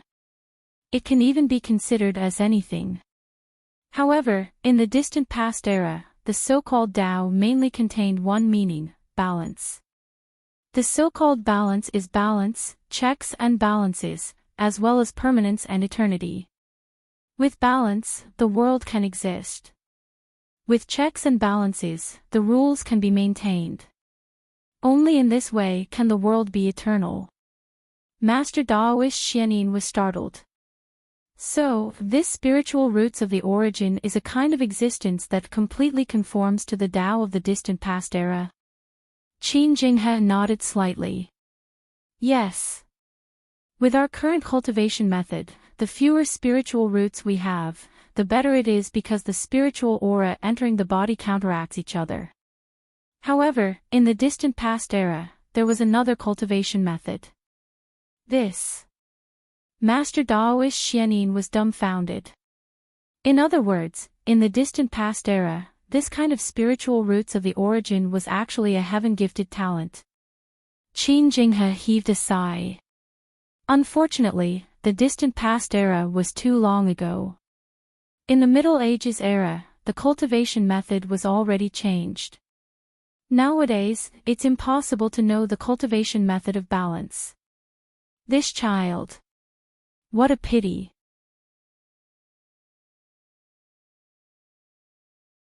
Chapter 98. A muffled sound came from inside the furnace. Mo Tiange stopped the fire in her dantian and opened the furnace. The medicinal fragrance had already turned into a burnt smell, and the spiritual plants had also become a pile of dregs. She shook her head and poured away the dregs. She then scooped some water from the stone pit next to her and cleaned the furnace. She then put in the right amount of materials and continued to concoct medicinal pills. Although this immortal's cave was small, it had everything. There were many springs on Clear Spring Peak, and there was also spring water in the concocting room, so concocting medicinal pills was very convenient. The good environment and abundant spiritual aura made Mo Tiange feel that concocting medicinal pills wasn't that boring. She also felt that carefully sensing the changes during concocting and grasping the subtle differences was also very fun. It had been almost a month since she came to Xianqing school, and she felt that her whole body was very relaxed. Here, she had her own immortal's cave and a core formation cultivator to guide her. She also didn't need to bear the shackles of her identity. Moreover, she was now an elite disciple of Enchanting school, so she received quite a lot of medicinal pills and spirit stones every month. She also had a share of the disciple quota issued by Master Daoist Xianin. This meant that she didn't need to worry about miscellaneous things and only needed to concentrate on cultivating. When she first came here, Martial Uncle Xianin checked her cultivation situation and told her to first transform all the spiritual aura in her body into Yin's spiritual aura before building her foundation. These days, she followed Martial Uncle Xianin's instructions and slowly condensed her spiritual aura. When she had free time, she slowly refined medicinal pills by herself. She didn't know whether it was because she was in a good mood or because she was overflowing with spiritual aura, but her success rate in concocting medicinal pills had also increased a lot. These days, her success rate in concocting basic medicinal pills had already reached 40%. This success rate was at the level of ordinary concoctions masters, so it made her a little more confident. In fact, her talent in concocting medicinal pills wasn't that bad. She also asked Luo Fengxue for seeds for the medicinal field behind the cave and planted them in her own medicinal field. However, she would have to wait at least 10 years for these medicinal plants to be usable. In addition, she also met several other martial sisters. Master Daoist Xianin didn't have many female disciples. Including Luo Fengxue, he only had 3. The other 2 had already built their foundations. Eldest martial sister, Han Qingyu, had a steady personality and treated people kindly. According to Luo Fengxue, this eldest martial sister was very popular among her fellow martial brothers and they also liked to get along with her. If they had any problems in the future, asking her for help would definitely be the right choice. Second martial sister Wei Jiaxi had a rather arrogant temperament. After a brief meeting, she said she wanted to cultivate and return to her own cave. Luo Fengxue secretly told Mo Tiange that this second martial sister, who had always been proud of her outstanding talent, must have been jealous that Mo Tiange was accepted as Grandmaster's registered disciple, so she didn't give Mo Tiange any face. However, arrogant people were straightforward and would not take the initiative to bully others. It would be fine as long as they did not provoke her. Mo Tiange just laughed it off. Back when she entered Yunwu's sect, she lived by the principle of don't slap a smiling person when she interacted with her fellow disciples. She greeted everyone with a smile and didn't want to incur any enmity. Her current situation was more than 10 times better than Yunwu's sect's, so how could she possibly take Xiao Xiao's cold face seriously? As for Qin Shi, ever since he brought her back, the 2 of them had never seen each other again. They didn't even ask about her. Mo Tiange asked Luo Fengxue about Qin Shi's situation, but Luo Fengxue only told her that martial uncle was doing well and that he entered closed-door meditation right after he came back. Apparently, Luo Fengxue wasn't willing to say anything else. This news made Mo Tiange feel a bit sour in her heart. She naturally knew that Xianqing school was his real sect and that the people here were closer to him than she was. It was just that, on the other hand, she also felt relieved. Even though she was now accepted as Grandmaster Jinghe's registered disciple, the difference between her and Qin Shi's status was still like heaven and earth. If they didn't meet again in the future, she could easily suppress her emotional fluctuations to avoid them becoming an inner demon in the future. In fact, she also thought about it carefully.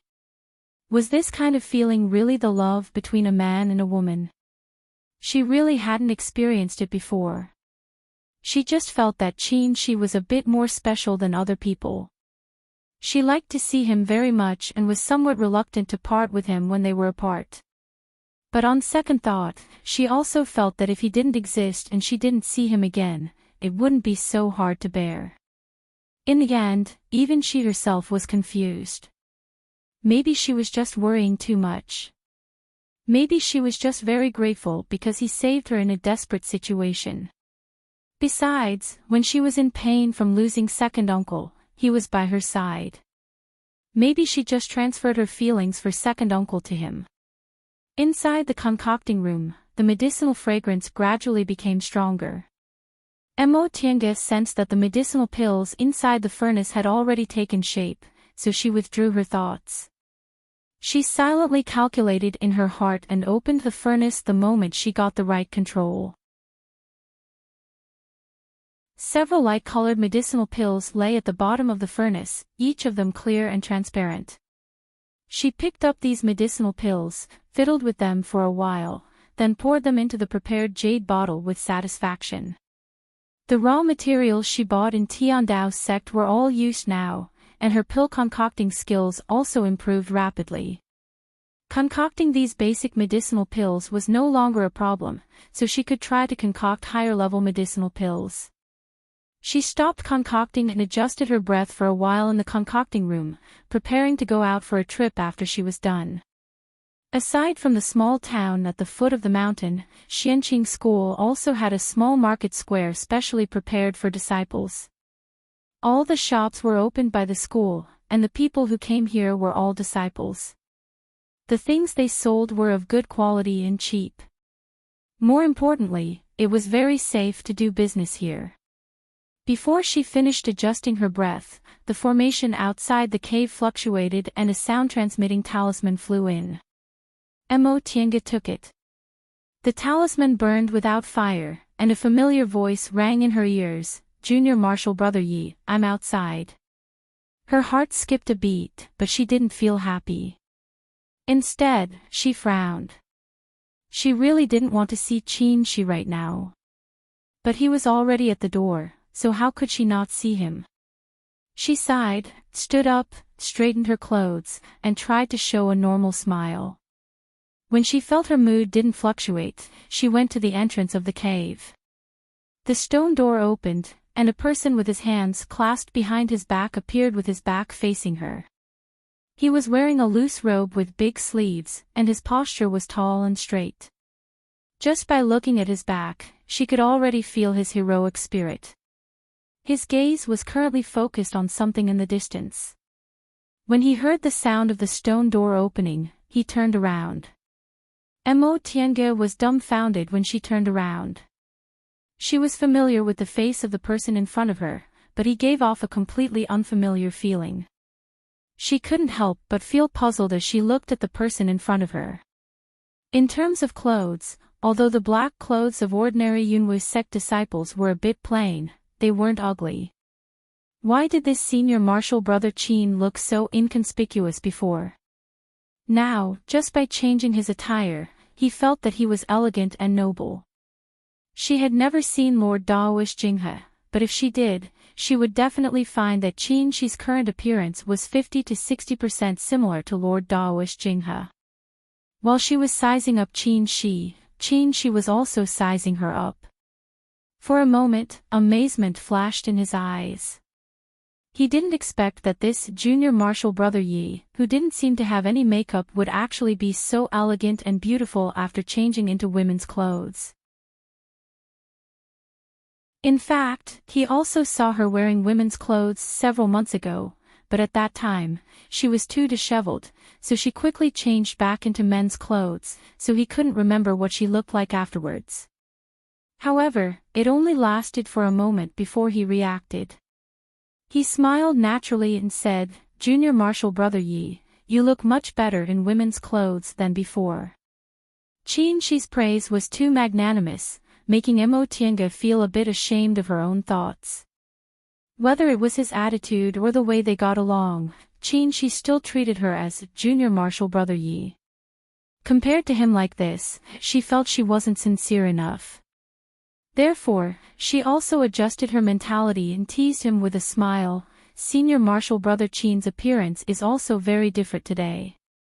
I'm curious. Senior martial brother, why do you pretend to be a waiter in Yunwu sect?" Qin Shi was stunned, but he couldn't help but laugh. "Waiter, this is a good metaphor." Once he finished laughing, he shook his head and said, "Junior martial brother Yi, you're still as quick-witted as ever. I'm relieved now." Mo Tiange was stunned by his words, but a warm feeling slowly welled up in her heart. She could feel that Qin Shi's mind was magnanimous. What he said had nothing to do with the feelings between a man and a woman.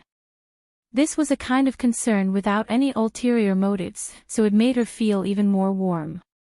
She couldn't help but wonder whether this kind of feeling was better than the feelings between a man and a woman she expected.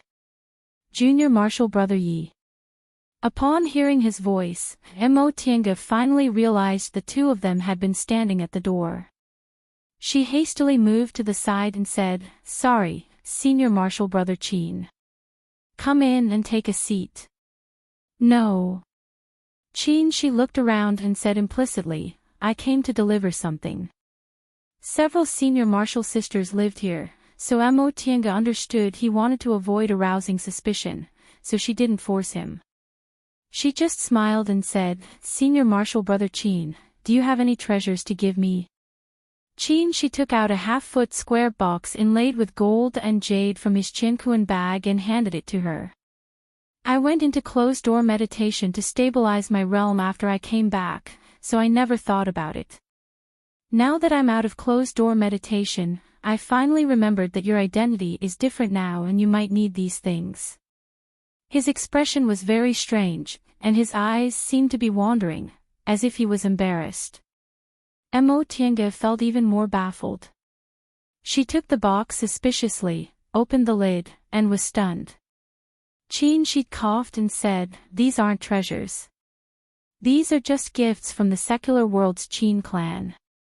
Gold, silver, and jewelry are useless to us cultivators, so we've been throwing them away.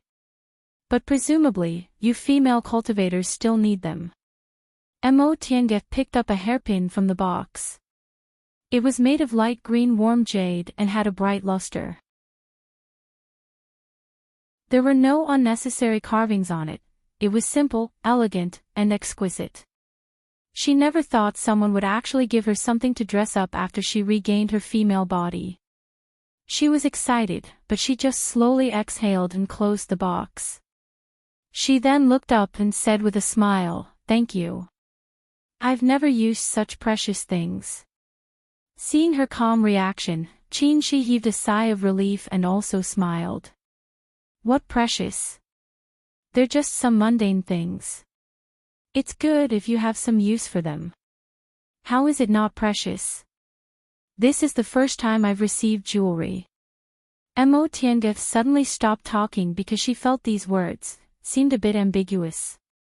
Damn it. Didn't I just want to be frank with him? Why does it seem wrong in the blink of an eye? Qin Shi didn't feel anything and continued to say, "I think so too. Junior Marshal Brother Yi." He paused, shook his head, and said with a smile, "No, with your current appearance, it's not appropriate to always call you Junior Marshal Brother.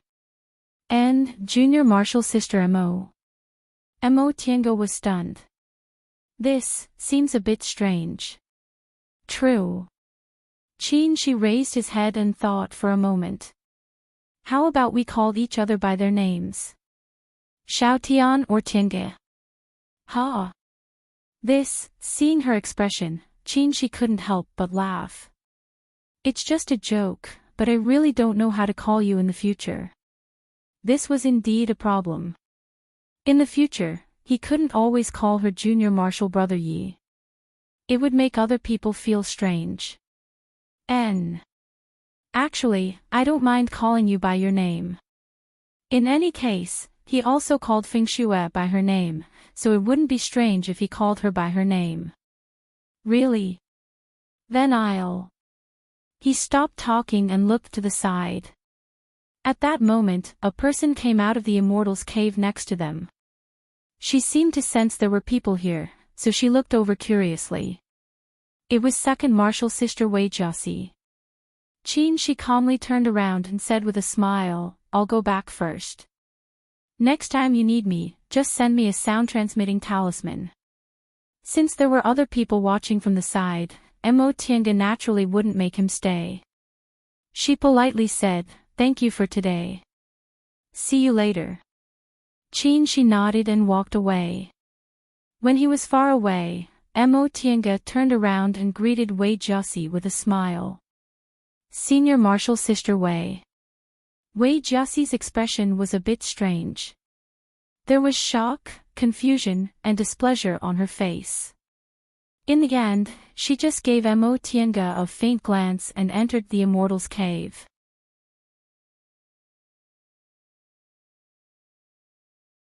Chapter 99. Mo Tiange naturally didn't know what Wei Jiaxi was shocked about, but right now, she couldn't care less about it. Now that her cultivation technique was more or less complete and her pill concocting had also gradually entered a good state, it was time for her to prepare to build her foundation. She had 1 foundation building pill and 2 foundation refining pills. If she could concoct constitution enhancing pills, then under Marshal Uncle Xuanin's guidance, her chances of building her foundation would be very high. She had already bought the remaining ingredients for the constitution enhancing pill one by one.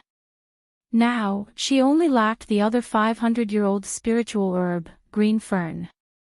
Thus, she asked the shop in the inner sanctum to help her keep an eye out for it. She didn't know whether it was because the sect's shop had a sufficient supply or because of Lord Daoist Jinghe's reputation, but a few days later, she received a sound-transmitting talisman saying the black fern had arrived.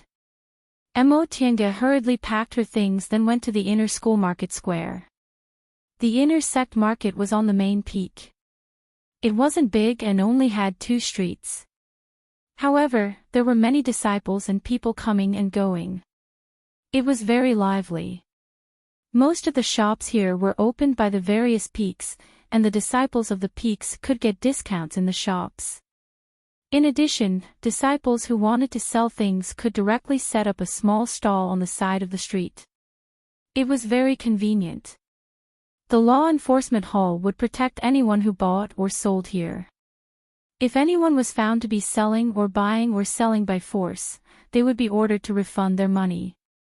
If it was serious, they might even be expelled from the sect. Therefore, the disciples of the sect liked to come here. Once she arrived at this small market square, she didn't stop and directly went to the medicinal pills hall on Clear Spring Peak, which had notified her of the arrival of the goods. This medicinal hall wasn't big, but its business was very good. Aura refining disciples came and went from time to time, and foundation building cultivators were also not uncommon. Luo Fengxue once told Mo Tiange that Xianqing School had more than 500 foundation building disciples. Mo Tiange believed her. On Mount Taikong, one could easily run into foundation building cultivators whenever they went out. Obviously, there were a lot of them. Senior Marshal Brother, Mo Tiange stepped into the shop and called out to the busy shop assistant, "I'm here to pick up the black fern." The shop assistant was wearing ordinary disciple's clothes and his cultivation level was only in the 5th layer of the aura refining realm. Upon hearing her words, he turned around and saw the clothes she was wearing. He waved his hand repeatedly. "Senior Marshal Sister, you're really overpraising me. Green fern. Are you Senior Marshal Sister Mo from Clear Spring Peak?" Upon seeing the shop assistant's terrified expression, Mo Tiange finally realized that her identity was different now. She didn't need to be as humble as she was in Yunwu's sect. She was Patriarch Jinghe's registered disciple. This identity was something even foundation building cultivators coveted. In Xianqing School, it didn't matter if she was a bit arrogant, but if her attitude was too low, people would look down on her instead. Thinking to this point, she calmly accepted and said to the waiter, "That's right. You sent me a message saying that the 500-year-old fern has arrived. I'm here to pick it up." "Yes, yes. Senior Sister, please wait here for a moment," the shop assistant said and hurriedly ran to the back. "Senior Marshal Sister." Another waiter served tea and said to her with a smile, "Please take a seat and have a cup of tea." Mo Tiange nodded at him and said, "Thank you." Just as he picked up his teacup, another person came in. When the waiter serving tea saw this person, he hurriedly went forward to greet him. "Marshal Uncle Yi, you're here. The person who came in was a foundation establishment cultivator, and he had the appearance of a young man. He casually glanced around the shop then asked, "Are the 7 stars begonia in stock?" The waiter smiled and said, "It just arrived today. Please take a seat, I'll go get it." As he said that, the waiter shouted towards the inside of the shop. He then invited the young man to sit next to him and serve him tea. The young man took a sip of tea. As if he sensed Imotienga's gaze, he turned around and gave her a kind smile then continued to drink tea with his head lowered. This person's attitude was peaceful. He obviously didn't know her identity, but he didn't reprimand her for being rude. Apparently, he was a gentle person. Imotienga didn't show the respect ordinary aura refining disciples showed when they saw a foundation building senior. Instead, she looked hesitant and asked tentatively, "May I ask who this martial uncle is?" Upon hearing her voice, the man looked up. Imotienga carefully looked at this person's extremely heroic face and recalled how he called her martial uncle Yi just now. She was about 50 to 60% sure, but she still needed to confirm something. "Martial uncle, is your surname Yi, and your name is Jingwen?" Once she said that, the person in front of her revealed a puzzled expression. "Yes, you know me." Sure enough, it's him. Yi Jingwen's appearance hadn't changed much. 10 years was nothing to a foundation-building cultivator. Now that he still looked like a young man, she recognized him at first glance. Looking at his familiar face, Imotienga felt many things from the past resurfaced in her mind. "Martial uncle, do you remember the Mo family's village in Lianqing City in Jin Country 10 years ago?" Yi Jingwen was stunned for a moment, then he looked a little surprised. He looked at her carefully and finally came to a realization. You're that little girl." Imotienga nodded with a smile then stood up and saluted him. "Back then, I didn't appreciate your kindness and left without saying goodbye. Today, I apologize to you." Seeing her salute him so cautiously, Yi Jingwen hastily stood up and also saluted her. "Please don't regard me as an outsider. It's also my fault for not explaining clearly." Before he could finish his sentence, the waiter who fetched the goods ran back and shouted, "Martial Uncle Yi, Senior Martial Sister Mo, your spiritual plants." "Ah, you two know each other." The waiter was obviously confused and even forgot to hand them the medicine. The other waiter was quick-witted. He took the medicine and handed it to the two of them. "Martial Uncle Yi, Grandmaster Mo, take a look. Is there any problem with this thing?" Imotienga and Yi Jingwen looked at each other and smiled. They each took the things they wanted. "Not bad. This black fern is old enough. How much is it?" The waiter said, "It's 300 spirit stones in total. Since you're a disciple of Clear Spring Peak, you can get a 10% discount, so it's 270 spirit stones. Even if black ferns weren't rare, this price was already very cheap for a 500-year-old spiritual plant." Imotienga didn't say anything and paid the spirit stones. By the time she put away the spiritual plants, Yi Jingwen had finished his transaction and walked towards her. "This. Tienge." Imotienga nodded with a smile. Yi Jingwen also smiled. As the two of them walked out of the shop, Imotienga heard him say, "I was in closed-door meditation a while ago. I only heard you came to Xianqing school 2 days ago when I came out, so I didn't have time to greet you. You've really grown up. I couldn't even recognize you." No wonder he wasn't too surprised. It turned out he already heard about it. "Martial Uncle Yi, hey, don't call me that." Yi Jingwen shook his head to stop her. "I already know Grandmaster Jinghe accepted you as a registered disciple. Even if registered disciples aren't ranked according to seniority, you're still being taught by Martial Uncle Xianyi now, right? According to the rules, it's enough for you to call me Senior Martial Brother." Besides, back then, you called me Big Brother Yi. This. Mo Tiange thought for a moment, then changed the way she addressed him. Big Brother Yi. Yi Jingwen sighed with emotion. In the blink of an eye, so many years have passed. You're also a big girl now. Tiange, have you been well all these years? For a moment, Mo Tiange didn't know how to answer this question. If she said she was well, she'd actually suffered a lot. If she said she wasn't well, second uncle treated her like his own life, which made her feel really happy.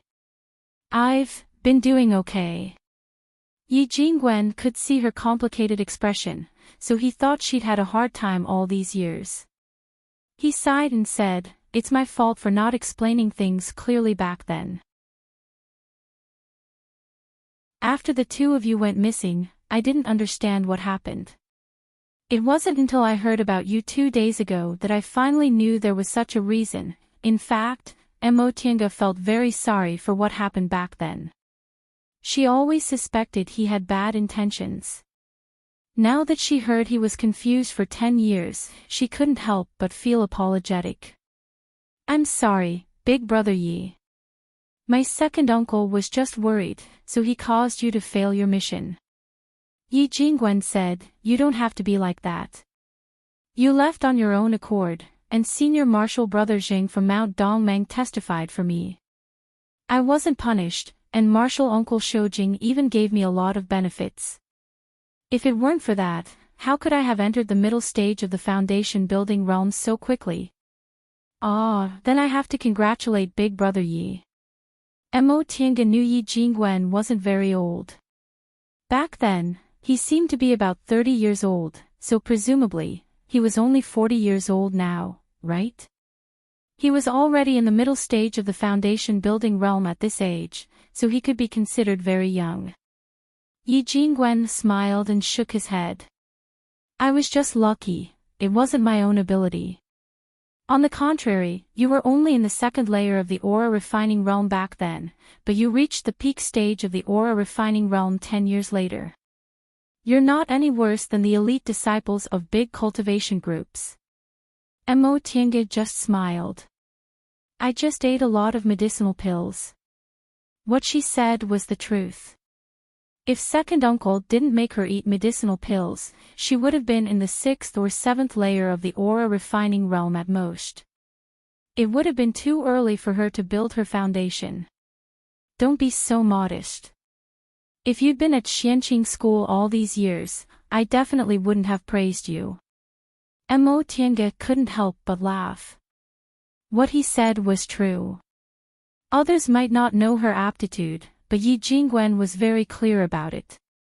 With 5 spiritual roots and no big cultivation group to rely on, being able to cultivate to the foundation building realm in 10 years was already very rare. Right, how did you meet Marshal Uncle Shoujing? This is too much of a coincidence. Mo Tiange was puzzled. I didn't meet Marshal Uncle Shoujing. I just met Senior Marshal Brother Qin Shi. My second uncle used a sound-transmitting talisman to ask Marshal Uncle Shoujing for help. Coincidentally, he was nearby, so I was ordered to come and help. Qin Shi. Yi Jingwen was baffled. This name, he'd never heard of it. Although there were many people in Clear Spring Peak, since this person could make Marshal Uncle Shoujing entrust this kind of thing to him, he should at least be an advanced inner disciple like them. Yes, Big Brother Yi, do you know him? Senior Marshal Brother Qin is Marshal Uncle Shoujing's blood-related junior, so he should be in the same generation as you. Blood-related junior. Although Yi Jingwen still didn't understand what was going on, his intuition told him that there must be something wrong. In fact, he also didn't know what Marshal Uncle Shoujing's real name was. Could it be? With that thought in mind, Yi Jingwen asked again, the Senior Marshal Brother Qin you mentioned. Is he about the same height as me, doesn't like to talk, has few expressions, and only likes to cultivate every day? I see. But it's not like senior martial brother Qin doesn't like to talk. After we get to know each other, he often smiles. Big brother Yi, what's wrong?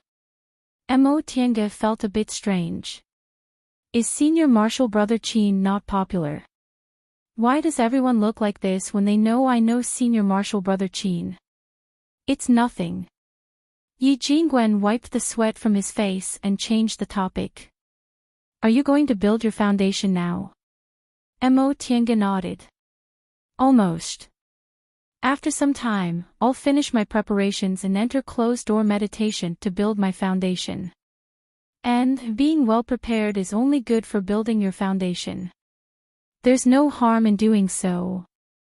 If there's anything you need my help with, don't hesitate to tell me. Seeing how serious he was, Mo Tiange smiled and said, thank you.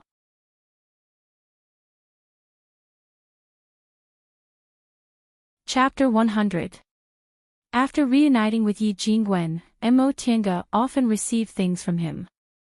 Sometimes it was some ancient books he collected, and sometimes it was his own experiences, all of which were helpful to her. In fact, if she thought about it carefully, Yi Jingwen might have wanted to curry favor with martial uncle Shoujing when he befriended second uncle and tried to get closer to her.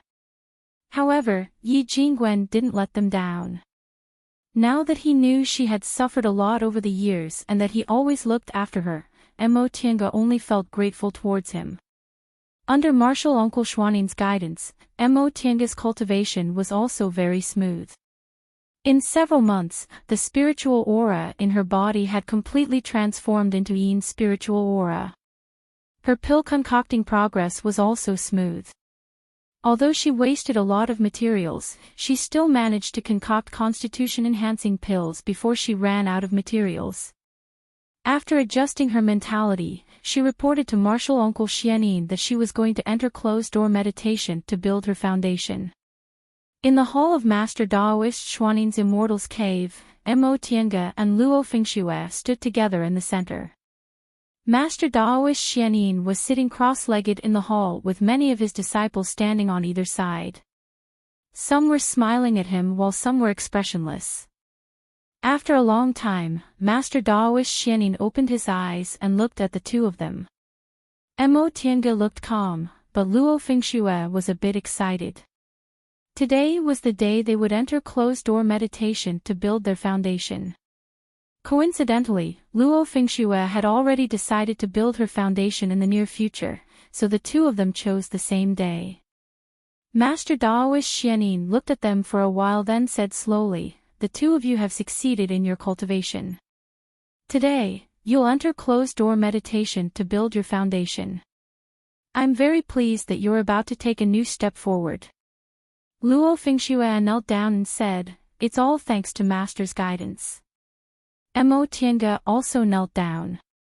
Although she wasn't martial uncle Xuaning's disciple, he had been teaching her for the past several months, so it was natural for him to treat her like a master and a disciple. Master Daoist Xianin smiled and said, after you enter closed-door meditation, I'll keep an eye on you with my divine sense. If anything goes wrong, I'll tell you to stop. Therefore, you can focus on building your foundation without worrying. Mo Tiange and Luo Fengxue said together, thank you, martial uncle, master. Master Daoist Xianin nodded and gestured for them to stand up. He then took out 2 jade bottles from inside his robe and ordered eldest martial sister Han Qingyu, who was standing on the side, to give them to them. These are mind-calming pills Grandmaster bestowed upon you. They can help the two of you condense your spiritual aura. After you take the foundation building pills, take these pills as well. Yes. Alright, you guys can go now. Once he finished speaking, Master Daoist Xianin closed his eyes. Mo Tiange and Luo Fengxue solemnly saluted him then slowly withdrew from his immortal's cave. Tiange. On their way back, Luo Fengxue asked with a heavy heart, are you confident? Mo Tiange, on the other hand, was calm. She gently shook her head and said, I'm not sure. Upon hearing what Mo Tiange said, Luo Fengxue seemed to heave a sigh of relief. She then softly confessed, "To tell you the truth, I'm very scared. I had an older brother who was extremely talented since he was young. Everyone thought that he would have no problem reaching foundation establishment, but in the end, he failed twice. In the end, he was plagued by inner demons and committed suicide." Mo Tiange's heart thumped. She knew those who were accepted as disciples by core formation cultivators definitely had double spiritual roots or higher. Since Luo Fengxue mentioned her brother's natural endowments were outstanding, then her brother's natural endowments must be even higher than double spiritual roots. Such a person unexpectedly fell at the foundation building stage.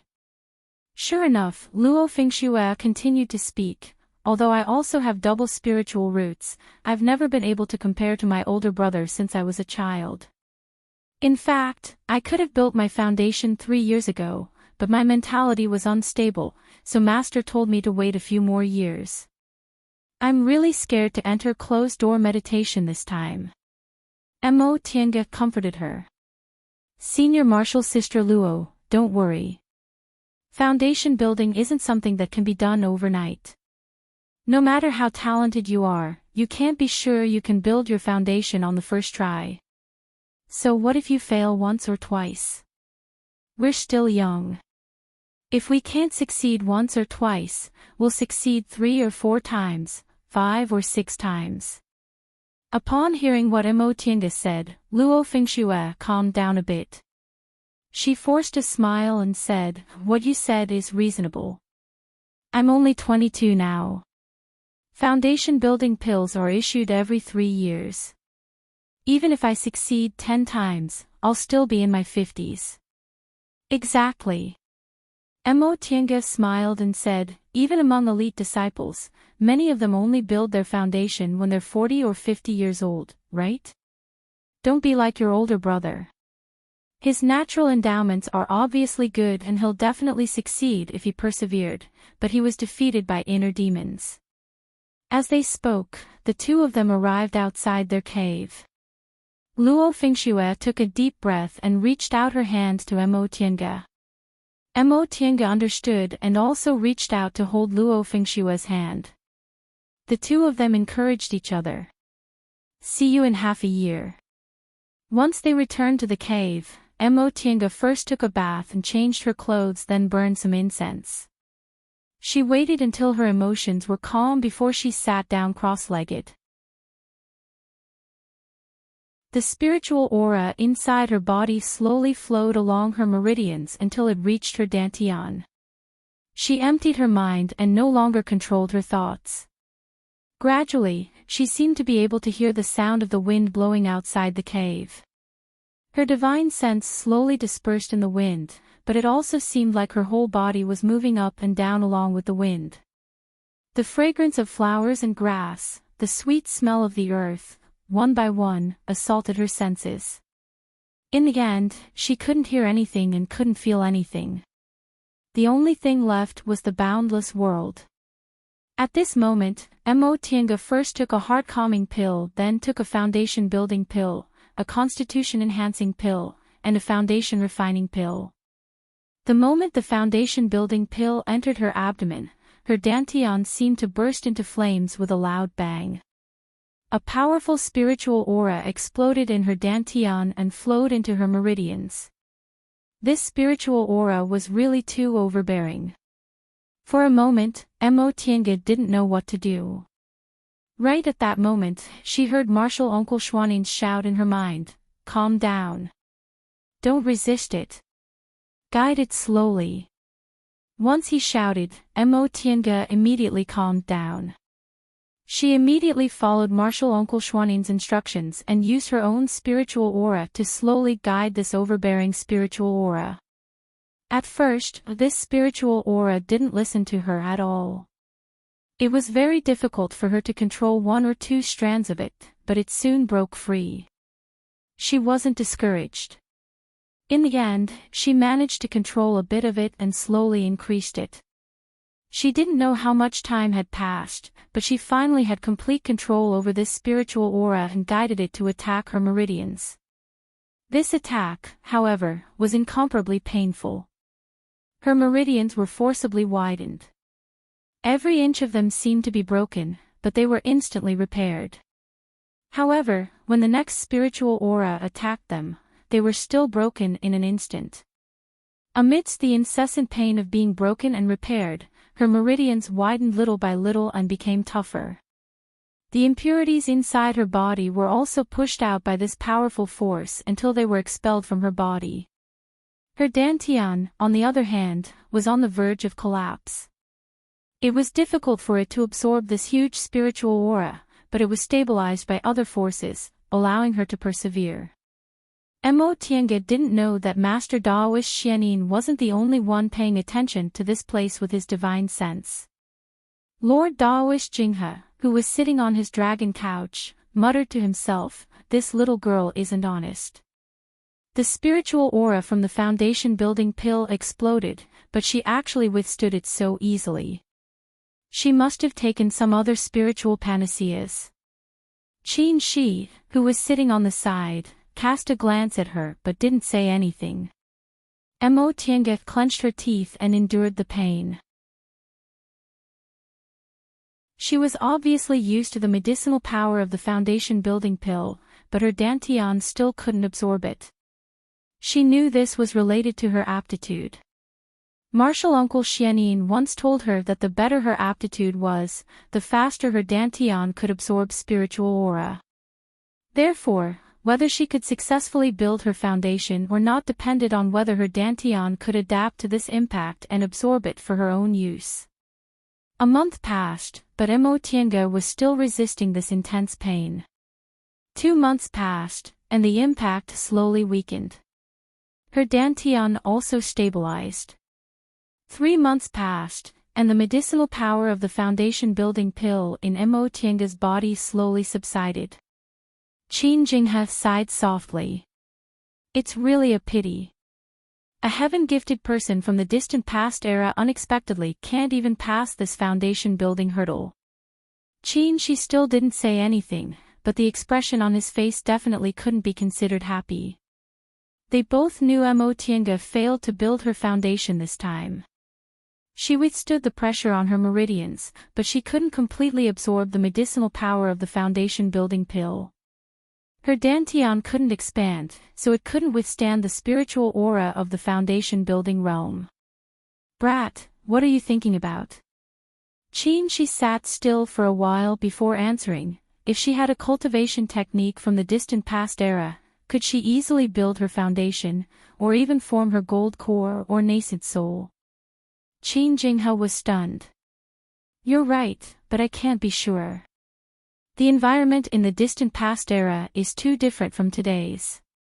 Cultivation techniques from the past might not be able to adapt to today's environment with spirit veins." 6 months passed, and Mo Tiange opened her eyes. The spiritual aura inside her body had completely calmed down, and her cultivation level couldn't advance. She knew she failed, but she only sighed softly. She didn't feel disappointed, or rather, she had long prepared herself for failure. With the aptitudes of 5 spiritual roots, it was very difficult to build her foundation in one go even if she had several kinds of miraculous pills and miraculous medicines. Luo Fengshue's older brother, whose aptitudes were countless times better than hers, still failed to build his foundation. Mo Tiange quickly pulled herself together. She frowned when she smelled the sour smell lingering around her body. She got up and went into the concocting room, took off her clothes, and soaked herself in the spring water. This was a more thorough marrow cleansing than when spiritual aura entered her body. Although she didn't succeed in building her foundation, the spiritual aura inside her body became purer, and there wasn't a single trace of impurities inside. If she wanted to build her foundation in the future, she wouldn't have to go through tendon changing and marrow cleansing. The spring water washed away the stains, and the spiritual aura cleansed her body, washing away the dirt. She felt her skin was like water, as if it could be broken by the slightest breeze. Even though she didn't really care about her appearance, Mo Tiange still felt happy. This foundation-building pill wasn't completely fruitless. She freshly put on her clothes, combed her hair, and stepped out of the cave. Outside the cave, Yi Jingwen and Luo Fengxue were talking about something. When they saw her coming out, they immediately turned to look at her. She called out with a smile, "Senior Martial Sister Luo, Big Brother Yi." After sizing her up, the two of them looked disappointed. Luo Fengxue grabbed Mo Tiange's hand as if she wanted to comfort her, but she hesitated and didn't say anything. Mo Tiange just patted her hand and smiled. Luo Fengxue succeeded in building her foundation, at least this was good news. Seeing her relaxed expression, Yi Jingwen also smiled. "Don't worry, there'll be more chances in the future." Mo Tiange nodded. "And, thank you, Big Brother Yi. I'll persevere." She then turned to Luo Fengxue and said with a smile, "Senior Martial Sister Luo, congratulations." Mo Tiange's reaction made Luo Fengxue sigh in relief, but her expression was still complicated. She wasn't happy because she felt it was a bit hurtful to rejoice in front of Mo Tiange, who had failed in building her foundation. Mo Tiange actually didn't care. She asked, "Senior Martial Sister Luo, is Martial Uncle Xianin in his cave?" "He is," Luo Fengxue answered. "Master is waiting for you. Do you want to greet him first?" "Sure." With Luo Fengxue leading the way, the three of them soon reached Master Daoist Xuanin's cave. Disciple greets Martial Uncle Xianin. Disciple failed to build her foundation and disappointed Martial Uncle. Master Daoist Xianin opened his eyes and looked her up and down. He then smiled and said, "Get up. Failure isn't scary. What's scary is losing confidence. It's good that you can persevere." "Yes. Rest assured, Martial Uncle. Disciple won't be depressed because of this. And you should get ready. Grand Master wants to see you." Was everyone very disappointed? Rest assured, success will come soon. You're tuning into the Dreamy Chapters YouTube channel. We're so grateful for your support, and don't forget to subscribe to join us on this incredible journey through captivating stories. Your generosity through donations truly makes a world of difference, as it's the primary source of revenue that allows me to expand and enhance this channel for you. Thank you from the bottom of my heart for being a part of this adventure.